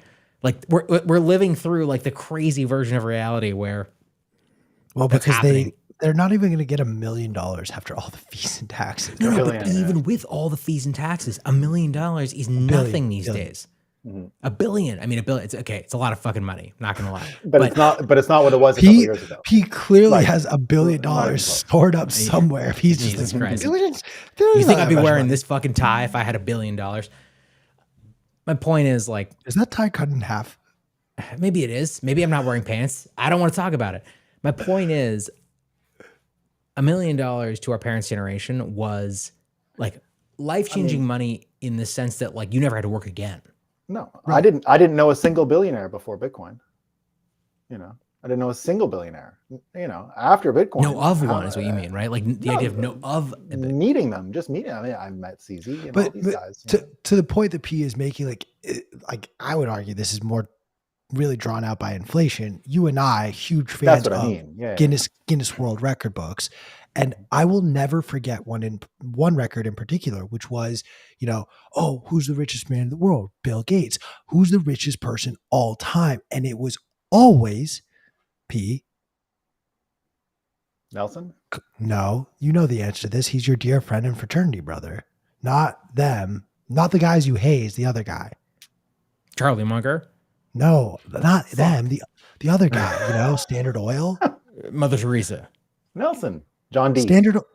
John D. Rockefeller. Thank you. Yeah. John D. Rockefeller. That was going to be my all next time guess. inflation adjusted was still wealthier than Bill Gates at the time. And from that late 1800s time that I was telling you about. Exactly. And like, even if like, let's be realistic, I would argue he's probably still richer than Elon Musk is right now. Like, just like backwards ass math in my head, not like any real factual. I didn't look this up. What you got to do is you got to look at their total wealth relative to the money in the world. And I think it was something like he had 10% of the global money in his hands. Something absurd, like a double digit amount of the total capacity for money on earth is what he had. Yeah. You know, there's a Bitcoiner. He went out of his mind a little bit, but George Gilder, he's like 80 years old, and I used to hang out with him. George Gilder invented trickle-down economics, the whole concept, the one that Reagan would always cite. George Gilder invented intelligent design as a major, through line in American life. He is also the reason why Metcalfe's law was used to value Wall Street companies in the 90s. It was his sort of understanding of Metcalfe's law as a valuation tool that allowed for Google and YouTube, all those companies years later, to be used. So he's like the godfather of this stuff. He went full Bitcoin early and wrote a book called The Death of Google or Life After Google or something. But he went way too into blockchains, and he's old. He's 80. I used to go sit down and hang out with him. But the reason I bring him up is his granddaddy started Tiffany's Jewelers, right? And his daddy died in World War II. So the neighbor, John D. Rockefeller, raised him, and Nelson Rockefeller. He was raised in the Rockefeller house. And he's never had a job in his life. He's just the most blue-blooded guy you could ever meet. But he's an awesome guy, right? And he's totally into Bitcoin and totally loves what we're doing. He just went a little bit old nuts, But I got to ask him all these questions about what it was like to live with Rockefellers and grow up with that. He was a kid, right? When all this World War II, right? When it all happened. And, great guy, great stories, a lot of fun. Yeah, it was nuts, so crazy, He wanted to speak at my event. So he started calling me, I was like, cool, take me out for lunch. I want to give some updates because we have some seats that are picked up, not in the Senate, but actually in the House. We're going to start with two incumbents. The Democrat out of Virginia, Abigail Spanberger. She's going to keep her seat, as well as the Republican for the state of New York, Nicole Maliotakis. She is going to keep her seat. And then the Republicans did pick up two seats in the House. First, the seat in Virginia, Jen Kiggins, as well as Rich McCormick. Both of those Republicans have defeated the incumbent Democrat to pick up those seats. Just to keep in mind, one party needs 218 seats to have control of the House. Right now, the Republicans hold 145, Democrats hold 81. There are 209 seats remaining. I'm going to show you just how centrist I can be. I genuinely hope the Republicans win the House so that Nancy Pelosi is out of her job for the second time being Speaker of the House. I would love that because there's no reason the woman that was put as Speaker of the House when I was in the 8th grade should still be the Speaker of the House. At my age, at this point, kind of surreal to really think about. And then I also would very much like it if Mitch McConnell was not the Senate Majority Leader again. So those are my two desires. Selfishly, we will see what transpires. I will continue to skim through some various coverages, but wanted to give those updates as well. Nolan, we spent about 90 minutes now talking about a whole lot of things. I do want to have you now focus a little bit of our audience's attention on what are the key races with Bitcoiners that you are paying attention to right now. Yeah, I mean, the Georgia one, just because of a selfish reason that I want to put on a Bitcoin event on Jekyll Island in the 2024 presidential election time. Yeah. I want to do like just a pure Bitcoin event where they created the Federal Reserve. These same Rockefeller I fucking folks that I just love that idea. Yeah, we're gonna Let's produce a show go. there. Yeah. We're gonna produce the best Bitcoin show there ever was in the lead up to the 2024 Wait, election. but you got to tell our Candidates audience there. what is the significance of Jekyll Island? Jekyll Island is a place off the coast of Savannah in the state of Georgia, whose election we've been covering tonight. And maybe it's this guy, maybe it's Herschel Walker or a Warnock. We're not sure. Looks like a Republican governor kept their seat. But this little island is just outside of Savannah. Some occult things about it. We don't know. Who knows about the occult stuff? If you read a book called The Creature of Jekyll Island, it will tell both the history of the Federal Reserve, where they created the US dollar, as well as the occult history of the island.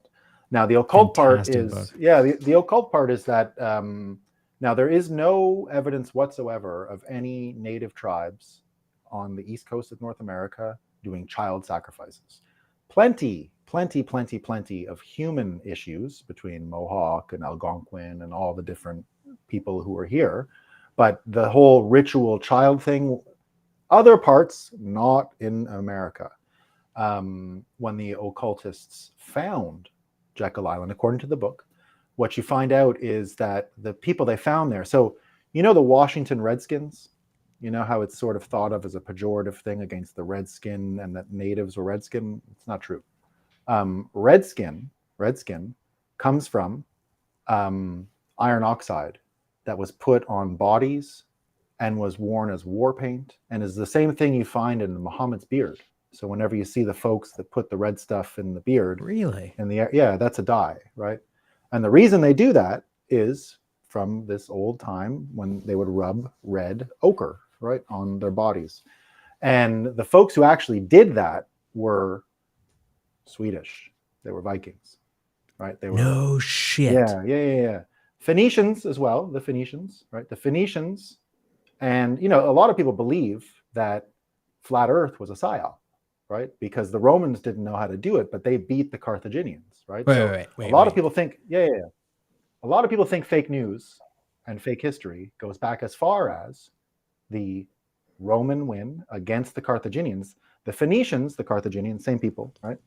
They are the same people, ran all of the trade routes through the Mediterranean. Their ships, coincidentally, are the exact same ships the Vikings used. Right? They're the exact same ships. They're the same people, probably the same people. And they had the same habit of putting red on their skin when they would die and bathing in red, right? So the red skin had nothing to do with natives. That's not really what happened, right? They were like red people, and they weren't. You're blowing like my mind. Yeah. So we know that the Vikings made it, right? We know the Vikings made it. There is a train of thought out there that when Carthage did fall, they left a whole bunch of people here in America. Columbus, do you know all the history of Columbus, right? You know what he was? He was a crypto Jew. That's what he was called, right? A crypto Jew. Crypto Jews because he left. Look at the dates when the actual Spanish Inquisition prohibition on convertitos begins. Convertitos are the Jews who were supposed to have turned. They had to declare publicly they were no longer Jewish. And if you didn't, by the night this ship sailed, you were dead meat. You were killed. So the night he leaves, he had to leave. It was over. They had to go. But did he go into the great unknown? If you believe the Carthaginians never ended their one power move, which is, okay, we can't beat the Romans in a war anymore, but we know the world isn't flat and we know where to get shit. And so they turn it into a psyop and basically say, no, you can't, you'll die. You can't go that way. You can't go, you're going to die. And that way you can maintain whatever bit of power. Wait, you're saying that the idea of flat Earth was propagated because it was like, what if we just tell people that you'd hit an ice wall or fall off and just die? Yeah. So it's Preacher from Jekyll Island says that whatever went on Jekyll Island had nothing to do with Native Americans. It was from a vestigial community that did do what the Phoenicians do, the Epstein stuff, right? You know the thing he has on the island? You know the thing? The massage thing? Where does that come from? The massage table? No, the building. Go look at the building. Oh. It's Phoenician. It's a Phoenician massage building, right? Phoenician. And Phoenicians, as we all know, have some peculiar human sacrifice tastes. Peculiar tastes. And this is how we get the Federal Reserve. Yeah. I want to give According to the Creature of Jekyll Island. I didn't write the book. Okay. I did not write the book. It's a fantastic book. But read the book and you'll see that there is this whole story of occult history mixed into why the island was selected, what was going on where. I'm a Phoenician. Yeah. I mean, they're the oldest people going, right? They were the ones that was the empire before the Romans. And how does history get written? Of course, the winners write the history books, right? So whatever knowledge the Carthaginians had, the Phoenicians had, was lost, right? Oh, AR says, not really. Oh, okay. Yeah, well, I mean, they got beautiful. No, wait, you missed it. Before that, he said, I'm a Phoenician. And then he was saying, I'm not really a Phoenician. I know, I see that. Yeah. Okay, Ron, I want to just quickly give some updates because we are getting some updates from key Arizona races now as well. So the incumbent Joe Kelly, or is it Joe Kelly? Who's the senator out of Arizona? I should probably know this in the middle of an election coverage, but he is leading 40% of the votes. Mark Kelly. Thank you. Blake Masters, who is running against him. We have only about 1 million votes, so we're still expecting another 1.5 million out of Arizona. But as of right now, Mark Kelly is leading there. In Pennsylvania, a little more than half of the votes are in, according to Fox, and we have Fetterman leading that by about 126,000 votes. So we still have another 3 million votes to go, but halfway point, Fetterman is in the lead there. In North Carolina, we have the Republican Bud, who is leading in that race by about 150,000 votes. 75% of the votes are in there. In Georgia, Herschel Walker is pulling ahead with a 30,000 vote lead with roughly 71% of the votes in. No network is willing to call this one yet, given how Georgia has turned out after the last few elections. So that will be one to keep an eye on. We are just now starting to get some early polls in from Nevada, the Senate race there. So we will keep an eye on that. And then, of course, the Ohio Senate race with J.D. Vance. He is pulling away with a sizable lead. We still have another 1.1 million votes there. But J.D. Vance looks to be leading that very successfully. Either of you guys... Is J.D. Vance not involved with Rumble somehow? I think he's involved with Rumble, isn't he? Is he?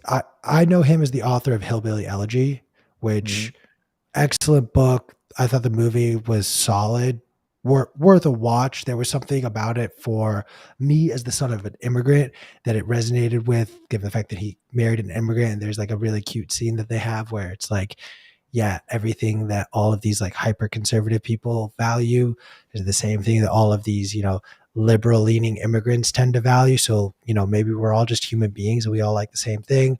I'm hopeful for JD Vance actually to win that race, and I'd like to see him successful there. So he is pulling out positive. He's been positive to Bitcoin as well. Yeah. You're correct, Nolan. He is one of the major investors in Rumble. That's Interesting. what I thought. Yeah, that's what I thought. Interesting. Shout out to the Rumble fam and the Yeah. Joe Rogers, Bitcoin Magazine fan favorite Joe Rogers over there watching on Rumble. We see you. We hear you. Please let your children eat their Reese's Cups in peace. Joe Rogers, this is a reference to the fact that He Joe Rogers taxed his children. Yeah, he did a really important exercise on Halloween after they went out I saw it. and I saw his earned video. candy. Yeah. He went in, he scooped a huge handful out, took it, put it into his own pockets, and was like, "This is how taxes work." I loved the dad vibes he was giving off. I watched that video a couple times. I had to see it just for the indignation of taking from the kids, so they really know what it feels like to be deprived. That fury. It was good. You see on their faces. The bully. He had the right amount of bully to the kids to make it serious. They got it. They spoke the bully language. Mm-hmm. I want to talk quickly about the Arizona race too, just because we had talked about it off camera, and it is one of the races that I think is important, and I'll tell you why.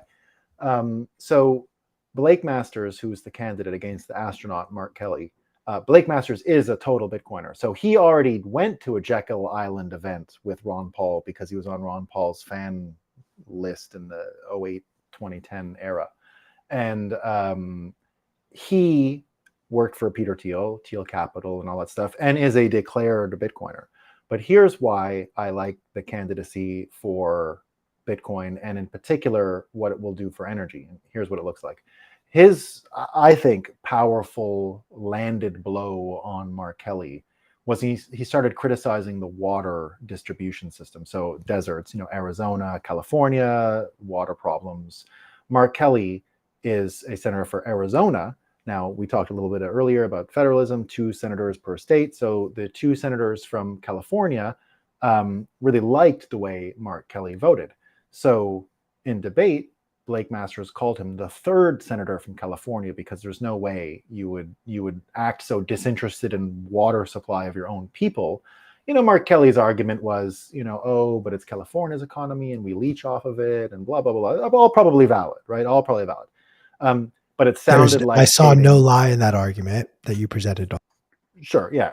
But it sounded like skating to some, and it sounded like one of these backroom tit for tat. You give me something, and I don't care about the water now, and I'll get it next time, and this and that. So here's what Blake Masters said, and this is why it's important for Bitcoin. I mean, directly, clear, and present importance to Bitcoin. So he comes out and says, "I will destroy that water deal. We're getting our water. Here's California's future." Right? Let's just make them go to the future today, which is small modular nuclear reactors up and down the coast to desalinate the water and provide energy to the people of California.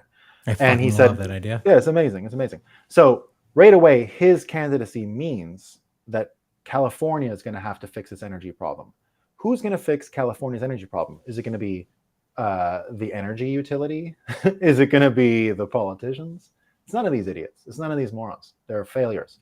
The only people that can figure out how to put these fucking rigs down one after the other, after the other, after the other are Bitcoin miners. They're going to own them all. They're going to supply them all. They're going to finance them all. They're going to run them all. We're closing the fucking loop finally on a pure Bitcoin economy. We're not going to have electrical bills anymore in dollars. We're going to own the fucking grid. We're going to own the sources. Bitcoiners will be the largest buyers of small modular nuclear reactors in the world, and it won't even be close. We're going to fill the whole damn planet. Let's fucking go. Oh, we're going to. And California is ground zero for this. It's really? You think so? It's perfect. It's perfect. Oh, I agree that because it solved desalination. I agree it's the perfect environment for it, but I just feel like as a former resident of California, as someone who grew up there and was very sad to leave, it's hard for me to imagine. It's going to be utopia again. It's going to be as great as it always was. California is going to be back because they're going to bring. They need the water. So the only way, like, you can live with brownouts, you can live with a forest fire, but you cannot live without water. There's a bunch of shit you can live with, right? You can't live without water. I love the idea that the incentives are just going to drive everyone to be like, look, nuclear reactors were always a good thing. We were always pro nuclear reactor because they're safe, they're efficient, they're good for the environment. It's just going to be at 180 degrees. I'm here for it. Yeah. So AR says desalination plus energy for Cali, self-dependent. Yeah. Exactly. So We here's got where Bitcoin anarchist who says no nukes. What the fuck, you? I mean, what's the problem with nukes? I'm uh, curious. I wanna address something because I'm the only one here who lives in the state of California, and I love it when people who don't live in my state tell us what we should and should not do. Look, I get it. We don't have any water in this You want me to state. move there? So I can tell you? I escaped, bro. I was Listen, there. I Just rented an Airbnb there once. Does that give me any rights? Can I say 100%. 100%. I listen to the two of you tell me what should be done about my state. Now you guys get to listen to me about Q, what I'm going I to want stop to you. do. I'm going to stop you right there. Please continue. And just like that, P is gone. I love when Chris isn't here and I am the producer for the show, even though technically P is the producer. Mwahaha. All right, I'm trying to let you back on. P, stop Christian's doing it. saying- I'm letting you back on. Christian's mentioning he also left California. Right, you guys can all Yeah. go. I still love the state, despite the fact that yes, I am. I'll planning to always leave. admit, look, I'll always admit the worst day in California is pretty much better than anywhere else in the country. All right? Like it's pretty hard to beat California. And as long as you stay out of the cities, you kind of don't notice how chaotic it all is. But Look, let me enjoy my, it's my just hard to live suburban there. beach Look, lifestyle. here's the man. problem I with don't. California I don't now. want. Listen. Sure. I want. but I want. I soon want it's to just going to have. be you and the 130 IQs. Q.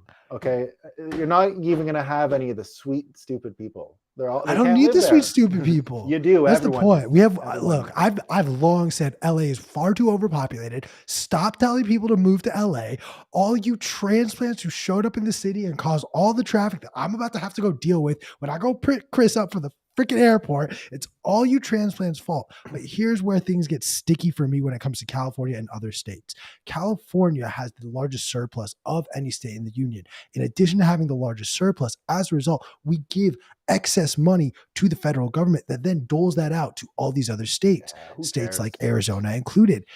I have an issue with states like Arizona who are already suckling at my teat, then asking for that much more. Yours You specifically. California suckles the human capital of the country. It gets all. The best I don't people disagree who with go that, but all- this is yeah, again I mean, why I say, you know. starting November 9th, 2023, IQ am running for governor of the state of California, and the Yeah, two I'm platforms. in.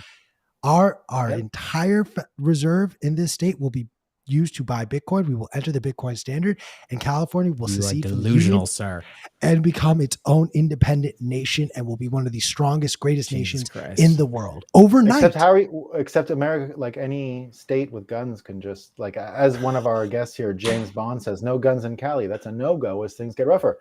You know, I live in Vermont. Vermont can own has guns. the best gun laws in that's- America. The best. Do you know what the gun laws in Vermont are?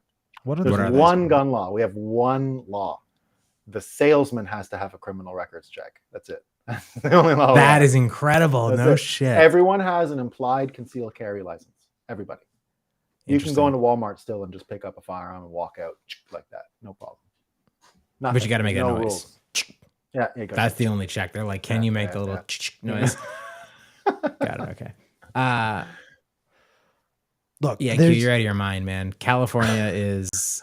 we're running out of water. We need water. I don't deny that desalination is something to do in the future. However, and this is where all of these great ideas are great ideas, but it can't work unless it comes from the state of California. This is the freaking sue me state. You really think California is going to sit there and be like, oh yeah, man, like we should do what you tell us to do? Fuck no. They're going to hire a bunch of lawyers. They're going to fight this in court. It's going to drag out in a way that's not going to accomplish anything.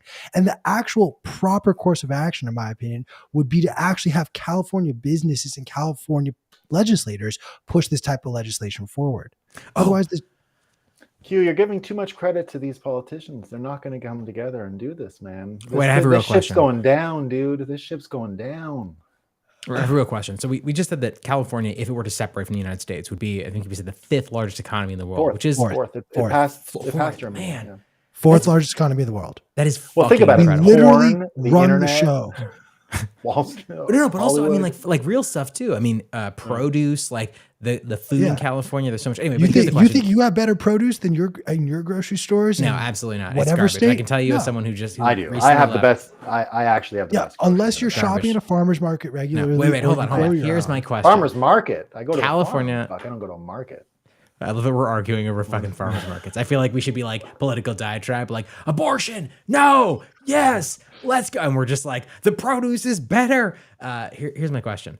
Do you think that given that California produces an incredible amount of revenue for the federal government, and then that revenue, if that's the right term, gets then, fed out to other states in the same way that we talk about how, welfare, and not welfare specifically in terms of the welfare, but the idea of UBI and supplying people with income, removing the impetus for them to provide value and actually earn income from that. In the same way we talk about that being a terrible thing and actually making people more enslaved to these centralized financial entities, is there an argument to be made that the largesse that California provides actually does harm to other states, or is that just an insane argument? It's an insane argument. Both your faces are like, person. I'm a You're crazy person. genuinely a crazy person. All You right, want to fine. cut off? There are 12 states that literally rely on all the money that California gives them. Let's cut them off. Tonight. I mean, people love to cut shit them on off. California. Maybe that's the answer. Maybe it's like, oh, you think California's so You bad? keep biting the hand Fucking that deal with feeds it on you, yourself. bro. Keep fighting the hand that feeds you. Of these 12 states, 10 of them are Republican states from the South that genuinely just like shit on California all the time. I welcome the day where they say, all right, enough. Like, we're not going to give you guys money. See what happens. Why don't I you pay talk too much in about all the We've taxes. literally been Well- talking about how California has the worst water problems in the entire country, and they're going to have to Yeah. embrace nuclear reactors. Yeah. I don't disagree with that notion, but the point that I'm still But you trying hate to America. make- We get it. Yes, I know. Just the same way that you hate Bitcoin mining. Californians will not just accept, oh yeah, let's do yeah. No, they're going to sue the shit out of any other state that tries to do this. And it's going to drag this out in a way that hurts us as people and individuals. Because I agree with you. This needs to be done. Q, I think you're, I mean, it's hard to predict the future, right? It's hard to predict the future. But if we're in this Bitcoin game and we're predicting, I always, basically the point of my show is the following, that the US dollar no longer gives you the tools to even imagine the future because it sucks so bad, right? You literally can't even populate a vision of the future that anyone wants to live in. So my argument for imminent hyper-Bitcoinization comes down to being able to just manage the complexities of the world because you have something that you can use to count, right? Like, I think once Bitcoin runs up the middle between this BRICS thing with energy and the petrodollar dying, once we're able to actually measure energy markets in Bitcoin, that's it. People don't even have to hold Bitcoin for us to have a Bitcoin standard. Then it'll be the only, like I said earlier about the prediction markets being this amazing tool that was a signal in a time when you didn't know who was winning an election. Bitcoin energy markets are going to be a tool when we're fighting between BRICS and the psyops between which money is worth something and which money isn't, and what does energy cost and what doesn't it cost. Bitcoin right away is going to be the psychological unburdening of this complexity, right? So when you're telling me California is going to sue and my vision of a Bitcoin golden age is once you can start getting incentives aligned, once you start seeing what's going on, who's getting paid, who isn't going to get paid, you're going to actually rip apart most of the systems that we have because they're so redundant. They all come from this old World War II aircraft carrier era that I was mentioning. That's the same aircraft carrier. We never shut down after World War II. It's the same battleship that's still running, right? It's the same plan. And I think that all of these places, California, there will be something like UBI. I mentioned this story about Wizard of Oz and bimetallism. That's UBI.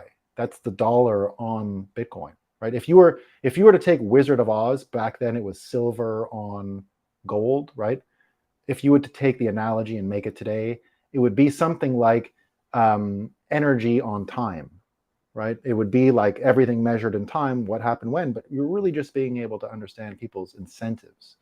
And I think that California is one of the places that's going to benefit from the most because it's become the most complicated place to live.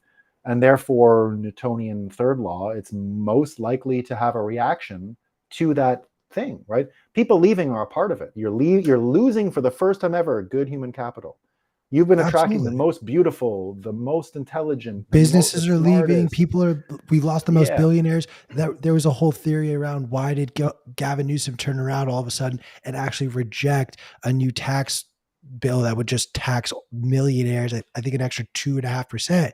And it was because they started realizing the net sort of in and outflow of citizens were bleeding citizens to places like Texas and Florida, jurisdictions that don't tax as heavily and strongly. I fundamentally I don't believe. disagree Yeah, with what you're saying. I just there's a degree in which I think there is a misunderstood Californian pride, and the state of California prides itself in a way that we laugh at the comments made about us by other states, but we will never do what another state asks us to do it's unless it's our own idea. it's very easy for me to understand the success of California because the population of California is more or less that of Canada. So it's very easy for me to intellectualize the actual And wealth. I have California's like a economy is still larger than oh, Canada's, way correct? larger, not even Okay. close. Just wanted to It's establish. not even close. Yeah, yeah. I Again, mean, we're like the fucking crazy seventh to or me. eighth. Yeah, we're like the eighth richest country in the world. We're rich. We're like as rich as America on a. We're 1/10 the size and 1/10 the economy. So we're the same as America, right? But relative. But California outperforms America. Right? California, just its population and its capacity, its economic capacity is way stronger. So in the end, here's how I imagine the bimetalist trick going. Here's how we sell UBI as Bitcoiners. I imagine, right? This is the period before pure Bitcoin and a real golden age. There's a middle part, right? And the middle part looks like this is what's going to happen. All these know nothings from COVID, all these regulators, all these fucking experts, all these things we pay for. We're just going to flip it all for one UBI check for the people. Like the whole cost of government is going to be turned into cash for people. Everyone stays home, right? You can go out and spend whatever you want. Bitcoiners are free to do whatever they want. We don't have to rely on UBI, right? Like it's all going to be measured relative to a balance sheet in Bitcoin. But I think they get what they asked for. The regulators and the experts tricked out the inflation numbers to just measure basically consumable items. They get what they asked for. It's going to be money for consumption. You see the policymakers already subjugating the central bankers. The bankers have lost. The policymakers beat them with COVID, and they're going to keep it. These stimmy checks you're getting for gas and oil, these are in direct contravention to what the central banks want. The central banks are going to be powerless in this in the end. I'm still waiting for my California gas stimmy check. I know Gavin Newsom, you're out there watching right now. I am going to run against you if you lose for the presidential campaign, which I know you're going to run in 2024. I will be the person running against you. So I understand why you don't want to give me the stimmy check because this is going to jumpstart my political career. Hugh, I feel like that's like you being like, look, if I don't get what I want, I'm going to kick myself in the crotch. Like, get ready because it's going to be bad. No, dude, I'm just going to say point blank. Gavin Newsom, if I don't get my stimulus check that was promised to me, I'm just going to run against you and then secede California from the union. Carson says bankers never lose. They will end up with the most Bitcoin. They're late to the game, Carson. It's not going to be that easy to accumulate, Well, okay, but let's unpack that because what's to stop Jerome Powell from saying and then going on, I don't know, not FTX, but like, was that like a foghorn or like? No, that was he just printed 4 billion, not 6 billion. I see. Okay, got to clarify. Jerome Powell just said, "Hey, I just aped in, printed $10 billion, and just bought Bitcoin with it." Like, look, I'm not saying that's going to happen. We don't live in that timeline. I wish we did, but we don't. But it's very simple for them to do just to play catch up if they feel like, oh shoot, El Salvador, Russia, Iran, North Korea, all of these countries have now gained a foothold in Bitcoin. And the only way for us to catch up is if we were able to at least have a 100, 200,000 Bitcoin stack. Easiest way for us to do that is going to be, let's just print a bunch of money and buy some Bitcoin. I mean, maybe that's technically the easiest way, but probably the route they take is, hey, give me your Bitcoin. Uncle Sam needs it, which is why everyone needs to store their Bitcoin on their own cold storage wallet. All of this debacle with FTX should be that reminder. We'll bring it back to Bitcoin with this. Please, please, please, if you have Bitcoin on exchanges, do yourself a favor, take your Bitcoin off of the exchange. Self-custody is key. Yeah, you got me excited there. You got to do it. Understand the true value of Bitcoin, which is that it is censorship resistant. It removes the financial intermediary. Do that safely. There's incredible references out there, incredible resources rather. Take your money off exchanges, take custody of your own Bitcoin, take control of your own financial future. Because if you do not, you will lose access to it. If you had funds in Celsius, if you had funds in FTX, those funds are basically frozen now. You were an unsecured investor, or rather an unsecured lender, and that's on you. Yeah, freedom. So we're almost a time, team. I want to end on one question from Freedom for All. And they say, can anyone show me an example in history where democracy does not end in tyrannical control? I think that's why America is so important, right? And I think that's why everyone has a stake in America. There's a really amazing speech you can read by Elia Kazan. Do you guys know who Elia Kazan is? He was the director of On the Waterfront of all the Tennessee Williams plays. He's the man who made Marlon Brando, and the man who made Paul Newman, and the man who made Warren Beatty, and the man who made James Dean. He did all those movies and the plays that went with them. And he was also the guy who named names to McCarthy. He's the guy who had enough of it. And when McCarthy called him, he said, yeah, that guy, I hung out with that guy, and I hung out with that guy, and I hung out with that guy, and they're all communists. So leave me alone. Get the fuck out of here. And of course, he became blackballed. And he was never allowed to direct anything ever again. A traitor, if you will. And he gave a speech years later about it. And I had the good fortune of reading it to people on July 4th once.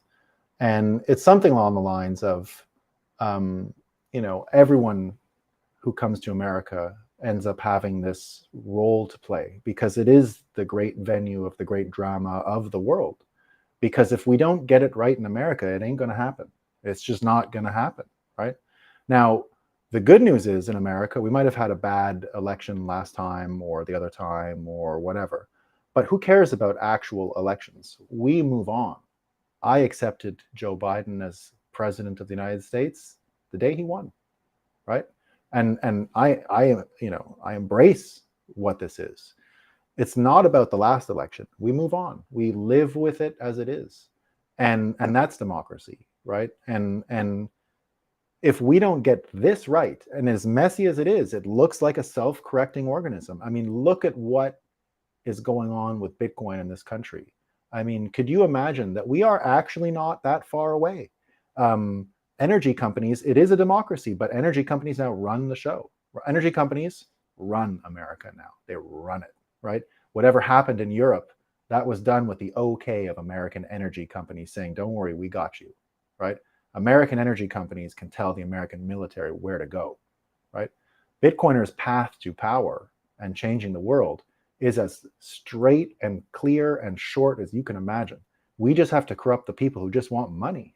They just want more money. We just have to take our beautiful little machine and convince the most powerful entities in the world we can make them more. And then it's game over. It's game over. We'll win, right?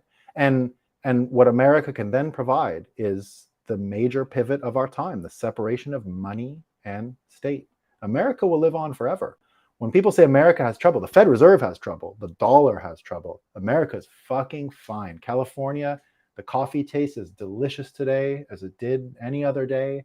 The sunsets are as beautiful. They got to clean stuff up, but that's a normal result of what's going on. So we're here. America is where democracy hasn't failed yet, and I don't think will. I don't think it will. I love that. I know we're gonna be wrapping up here because we've been on air today for so many hours, and quite frankly, we just don't get paid enough to be on air this much. I do want to leave. Show goes on. Oh, we're doing this because literally it was you that said you had a hard No. stop, jackass. Unfortunately, we do need to end at this point. I'm just saying, like, we're here. We're here for Bitcoin. We're here for the people. I'm going to give a few updates though to close out because this was supposed to be an election show. We talked about the political races for maybe 10 minutes. We did the coverage. We did the coverage. We did. We totally did.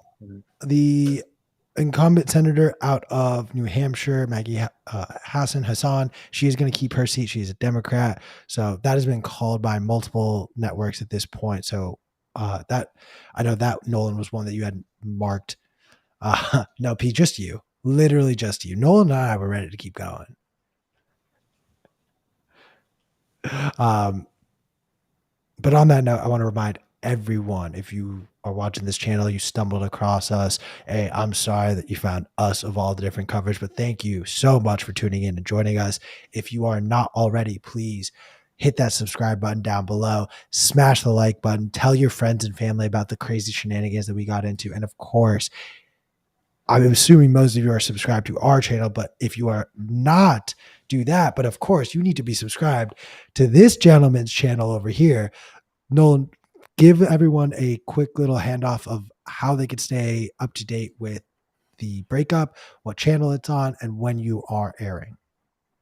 Yeah, I go every morning at 8 a.m. and I usually make a board, except on the weekends. We come in, we talk about all the news, we talk about all the psyops, we talk about basically whatever might be giving you anxiety that day, whatever might be stressing you out about Bitcoin. We're there to talk about it. And it's usually mainstream stuff. We stay away from technical things around Bitcoin. We're really just there to, and the reason why I call it the breakup is because it's really about the end of dollars. It's not about talking about why you should buy Bitcoin. It's talking about the collapse of the system that we live in. And it came from an observation I had once that, in China, they don't have nationalism wrapped up in their money, right? They have it in their culture. So they're at a sort of advantage, and Americans have to learn that there's things they're patriotic about that are keeping them back. And one of those things is the dollar. And so we try to keep that contrast. So it's every morning, 8 a.m. You can find me on Twitter at CountBTC. You can find me on YouTube at CountBTC, and I also run the shows on Rumble. So every morning, 8 a.m., haven't missed a day since September, and we got a good crowd in, talk about all this stuff, and we take comments and all that stuff. So join us. We're growing. We're having a good time. Yeah, totally awesome show. I always enjoy listening to it in the morning. As I'm getting my shit together, I highly encourage everyone else to as well. 8 a.m. Eastern time, by the way, everyone. So I kept saying 8 a.m. No, I'm going to say this live on air that I can safely, based on that sentence, confirm that P has never watched your show because he never gets his shit together in the mornings. What are you talking about? There's a replay. It's in replay. Nah, man. I do. I don't listen to it every single day, but definitely twice a week, and then I watch the other ones. I'm tracking. It's good stuff. Yeah, there's Dex. Dex is. We got someone in our comments here. Dex, who joins us every day at 8. He's a super fan. No, Dex is the man. Dex is the man. Shout out Dex. Appreciate all your support for Breakup as well as Bitcoin Magazine Live. Let's wrap here, gentlemen. It has been a very long day, long evening. Hopefully tomorrow we'll have final results. Maybe an election will be stolen. Maybe someone will cry foul play. For the love of God, stay sane, stay safe, and of course, stack sats. See you tomorrow.